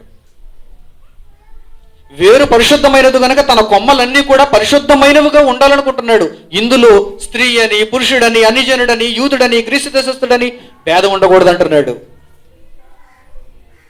ఈ జాతిలో ఉన్న ప్రతి ఒక్కరూ నా దగ్గరకు రావాలి, నన్ను విభేదించిన వారందరూ నా నుండి వెళ్ళిపోవాలి. ఇది దేవుని యొక్క సిద్ధాంతం. ఇక్కడ సరైన సంకరీకరణం చెబుతున్నాడు చూడండి. ఆయన సరైన సంకరీకరణాన్ని గురించి చెబుతున్నాడు. ఆయన బఠానీ మొక్కల గురించో, బీరకాయ గురించో, సొరకాయ గురించో చేయవలసింది కాదు నీవు ప్రయోగాలు. ఇప్పుడు మానవ జీవితాన్ని గూర్చి, మనిషి బ్రతుకును గూర్చి, ప్రపంచ మానవాళిని గూర్చి నీవు ఆలోచించాలి.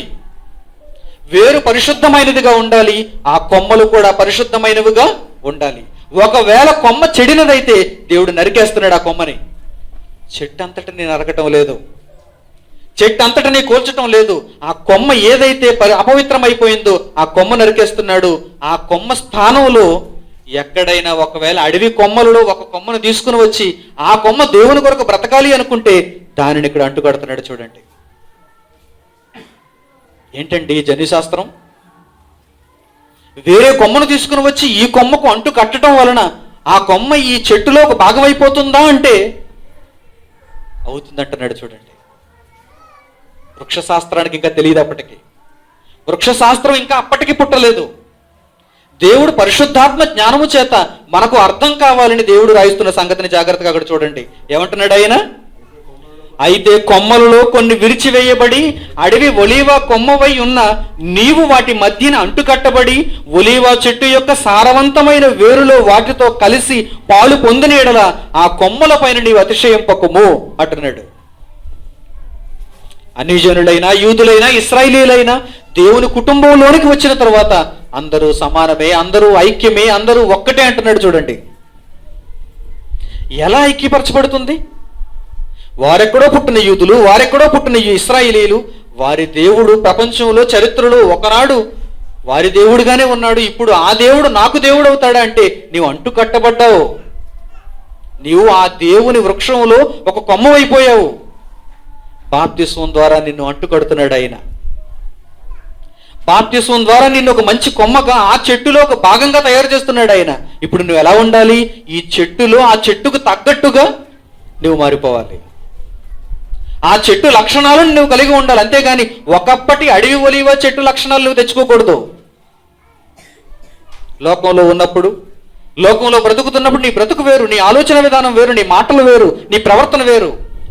కానీ బాప్తిస్వం ద్వారా దేవుని సంఘంలో, దేవుని వృక్షంలో నీ ఒక కొమ్మగా అంటుకట్టబడినప్పుడు నీ జీవితం ఎలా మారిపోతుందో చూసారా? ఇదే సరైన సంకరీకరణం. ఒకవేళ మీ జీవితం ఇంకా మారలేదు అంటే ఇంకా మీరు అంటుకట్టబడలేదు, ఇంకా మీరు అంటుకట్టబడలేదు. ఏంటోనండి దేవునిలోనికి వచ్చాను, బాప్తిస్వం తీసుకున్నాను, మందు మానలేకపోతున్నాను. ఏంటోనండి దేవునిలోనికి వచ్చాను, బాప్తిస్వం తీసుకున్న 10 ఏళ్ళు అయిపోయింది, ఇంకా బూతులు నా నోట నుండి ఆగటం లేదు. ఏంటోనండి ఇంకా నేను చెడు ప్రవర్తన మానలేకపోతున్నాను. ఏంటోనండి ఇంకా దేవుని కోసం నేను బ్రతకలేకపోతున్నాను. ఏంటోనండి ఇంకా సంఘంలో నేను ఇంకా గిరిగి గోవింద గింజగానే ఉన్నాను అన్నారు అనుకోండి. అంటే మీరు ఇంకా సరిగ్గా అంటుకట్టబడలేదన్నమాట. అంటుకట్టబడిన కొమ్మ అయితే ఎలా ఉంటుంది?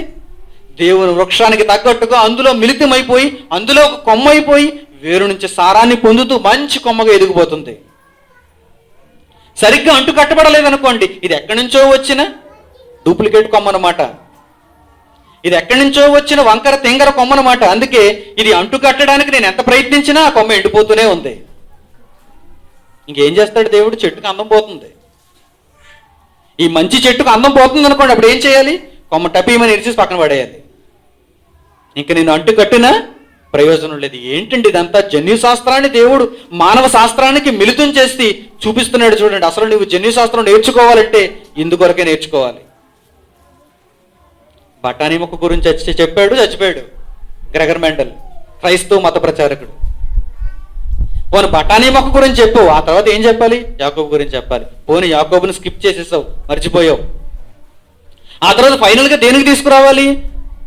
లోకమా, లోకమందున్న ప్రజలారా, మీరు బఠానీ మొక్కల గురించి ఆలోచించకండి ఇక మీదట. పెద్ద పెద్ద మిరపకాయలు తయారు చేయడానికి ఆలోచించకండి ఇక మీదట. అనేక రంగుల యాపిల్ తయారు చేయడానికి ఆలోచించకండి ఇక మీదట. మనుష్యులలో ఎవరైతే దేవుని వారు కారో వారిని దేవుని కొరకు మీరు మార్చండి. వారు దేవుని కొరకు మారిన తర్వాత తిరిగి వారిని దేవుని వృక్షంలో కట్టండి, అంటుకట్టండి. అలా మీరు కట్టిన తర్వాత మీరు దేవుని వృక్షంలో ఒక కొమ్మ అయిపోతారు. ఇశ్రాయేలీయులలో ఒకరుగా మీరు మారిపోతారు. యూదులలో ఒక స్థానాన్ని మీరు ఆక్రమిస్తారు. ఇప్పుడు వీరందరిని దేవుడు ఏమంటున్నాడు? దేవుని వృక్షంలో కొమ్మలు అంటున్నాడు. చూడండి, ఇక క్రిందికి చూద్దాం. క్రింది మాటలు చూద్దాం జాగ్రత్తగా. మీరు దానిని చూడండి. 18వ వచనం, నీవు అతిశయించితివా, వేరు నిన్ను భరించుచున్నది కానీ నీవు వేరుని భరించట్లేదు. ఈ చెట్టులోనికి వచ్చిన తర్వాత, సంఘంలో మీరు అంటుకట్టబడిన తర్వాత మీరు ఎలా ఉండాలి? దేవుని ఎడల అణిగి మణిగి తగ్గింపు కలిగి భయభక్తులతో మీరు జీవించాలి. ఎందుకంటే మిమ్మును భరిస్తున్నది వేరు తప్ప మీరు వేరును భరించటం లేదు. క్రింది మాట, అందుకు నేను అంటకట్టుబడి నిమిత్తము కొమ్మలు విరిచివేయబడినవని నీవు చెప్పుదువు. నేను రావటానికే కొంతమంది ఇశ్రాయేలీయులను దేవుడు విరిచేశాడని చెప్పుకుంటున్నారా? అలా చెప్పుకోకండి. మంచిది, వారు అవిశ్వాసమును బట్టి విరిచివేయబడిరి. నీవు విశ్వాసమును బట్టి నిలిచి ఉన్నావు, గర్వింపక భయపడుము. దేవుని సంఘంలోనికి వచ్చిన తర్వాత, దేవుడు ఇంత మహాజ్ఞానాన్ని మనకు అనుగ్రహించిన తర్వాత మనం ఎలా ఉండాలన్న దాన్ని చెబుతున్నాడు. చూడండి ఇక్కడ మనం ఎలా ఉండాలి, ఎంత తగ్గింపును కలిగి ఉండాలో తెలుసా? మనం ఈ స్థానంలోనికి వచ్చాము అంటే, ఒకప్పుడు ఈ స్థానం ఇశ్రాయేలీయులది, ఒకప్పుడు ఈ స్థానం యూదులది. వారు ఎందుకు విరిచివేయబడ్డారు? వారి కొమ్ములు తిరిగిపోయినాయి కనుక విరిచివేయబడ్డారు. వారు గర్వించారు కనుక విరిచివేయబడ్డారు. నీవేమో లోబడి ఉన్నావు కనుక నిన్ను తీసుకొచ్చి దేవుడు ఇక్కడ అంటుకట్టాడు. ఇప్పుడు మరలా నీ కొమ్ములు తిరిగిపోయినాయి అనుకో, దేవుడు విడిచిపెడతాడా? మంచి కొమ్మల్నే విడిచిపెట్టలేదు ఆయన. అడవి ఒలీవా కొమ్మలు, అంటుకొట్టబడిన కొమ్మలు, అప్పుడప్పుడే చెట్టులో భాగం అవ్వటానికి ప్రయత్నిస్తున్న కొమ్మలు ఒకవేళ కొమ్ములు తిరిగిపోతే విడిచిపెడతాడా? విడిచిపెట్టడు. చాలా ఈజీ ఆయనకి. వాటిని నరకాలంటే కత్తి తేవాలేమో, నిన్ను నరకాలంటే చెయ్యి చాలు. అంతేనా కదా? నీవు ఆల్రెడీ అతుకుని కలిగి వచ్చావు. ఓ పురుకోస దారం పెట్టి ఒక చిన్న కర్రముక్క పెట్టి నిన్ను అతికారు అక్కడ. ఇప్పుడు ఈ అతుకు పోవాలనుకోండి, చాలా సింపుల్, ఇలాంటి పోతుంది. అలాంటప్పుడు మనం ఎంత భయభక్తులు కలిగి ఉండాలో అక్కడ పాఠం నేర్పిస్తున్నాడు. దేవుని వృక్షంలో అంటుకట్టబడి దేవుని యొక్క సంఘంలో మనము కూడా ఒక అవయవంగా, ఒక కంప్లీట్ అవయవంగా మారిపోవాలి. ఇక కర్ర దారం అవసరం ఉండకూడదు. వేరు నుంచి సరాసరి మనం సారాన్ని పొందగలిగిన ఒక మంచి కొమ్మగా, ఆరోగ్యవంతమైన కొమ్మగా దేవుని సంఘంలో, దేవుని వృక్షంలో మంచి కొమ్మగా ఉండిపోవాలి. దానిని చెబుతున్నాడండి ఇక్కడ. 2 మాటలు చూడండి. దేవుడు స్వాభావికమైన కొమ్మలను విడిచిపెట్టని ఎడల నిన్ను విడిచిపెట్టాడు. యూదులను విడిచిపెట్టాడా? ఇశ్రాయేలును విడిచిపెట్టాడా? నీ ఒకవేళ దేవుని కొరకు ఎదురు తిరిగితే నిన్ను విడిచిపెట్టాడు. కాబట్టి దేవుని అనుగ్రహమును, కాఠిన్యమును, అనగా పడిపోయిన వారి మీద కాఠిన్యమును, నీవు అనుగ్రహ ప్రాప్తుడివై నిలిచిన ఎడల నీ మీద ఉన్న దేవుని అనుగ్రహమును చూడుము. అట్లు నిలువని ఎడల నీవును నరికి వేయబడుదువు. వారును తమ అవిశ్వాసములో నిలవకపోయిన ఎడల మరలా తిరిగి అంటు కట్టబడుదురు. వెళ్ళిపోయిన ఇశ్రాయేలీయులు ఉన్నారు, విరిచివేయబడిన కొమ్మలుగా ఉన్న యూదులు ఉన్నారు. వారు మరలా తిరిగి మార్పు నొందారు అనుకోండి, మరలా వారిని తీసుకొచ్చి ఏం చేస్తానంటున్నాడు? మరలా అంటు కట్టేస్తానంటున్నాడు. అంటే దేవుని దగ్గర అంటు కట్టడానికి చాలా కొమ్మలు ఎదురు చూస్తున్నాయి, చాలా భాగాలు ఎదురు చూస్తున్నాయి అన్నమాట. అంతే కదండి. పేతురు వాక్యం చెబుతున్నప్పుడు అనేక మంది మరలా పేతురు దగ్గరకు వచ్చేస్తారు అన్నాడు. అపొస్తలులు దేవుని వాక్యాన్ని బోధ చేస్తున్నప్పుడు, అనేక భాషలలో వారు దేవుని వాక్యాన్ని ప్రకటిస్తున్నప్పుడు, పెంతుకొస్తారు పండుగ దినమున ఇంచుమించు 3000 మంది చేర్చబడిరి. అంటే అందులో ఉన్న ఇశ్రాయేలీయులు, యూదులు, వీరందరూ ఎవరు అనుకుంటున్నారు? విరిచివేయబడిన కొమ్మలు. వారిని మరలా తిరిగి అంటుకొడుతున్నాడు ఆయన. క్రింది మాట, ఎట్లనగా నీవు స్వాభావికమైన అడవి ఒలీవ చెట్టు నుండి కోయబడి స్వభావ విరుద్ధమైన మంచి ఒలీవ చెట్టును అంటుకట్టబడిన ఎడల స్వాభావికమైన కొమ్మలకు వారు మరి నిశ్చయముగా తమ సొంత ఒలీవ చెట్టున అంటుకట్టబడరా అని అడుగుతున్నాడు. చూడండి, అంటే యూదులకు, ఇశ్రాయేలీయులకు, స్త్రీలకు, పురుషులకు, అన్యజనులకు టోటల్గా ఉన్న విశ్వంలో ఉన్నటువంటి మానవులుగా ఉన్న ప్రతి ఒక్కరికి దేవుని వృక్షం ఆహ్వానం పలుకుతుంది. దేనికంటే అంటు కట్టబడటానికి. మీరు అంటు కట్టబడాలి. జన్యు శాస్త్రాన్ని మానవ శాస్త్రంతో దేవుడు పోల్చి చూపిస్తున్నాడు చూడండి. దేవుడు మహాజ్ఞానాన్ని నేర్పిస్తున్నాడు. అందుకే ఆయన ఏమన్నాడు? మీరు దేనిని గురించి చింతపడకండి. ప్రార్థన చేత విజ్ఞాపన చేత దేవునికి మీరు మొరపెడితే ఆయన సమస్తమునకు మించిన దేవుని జ్ఞానమును సమాధానముగా మీకు అనుగ్రహిస్తాడు అంటున్నాడు. జ్ఞానమునకు మించిన దేవుని సమాధానం అంటే ఇదే. లోక జన్యు శాస్త్రానికి మించిన దేవుని సమాధానం అంటే ఇదే. ఒక మనిషిని కట్టడానికి ఉపయోగపడని జన్యు శాస్త్రం ఎందుకండి?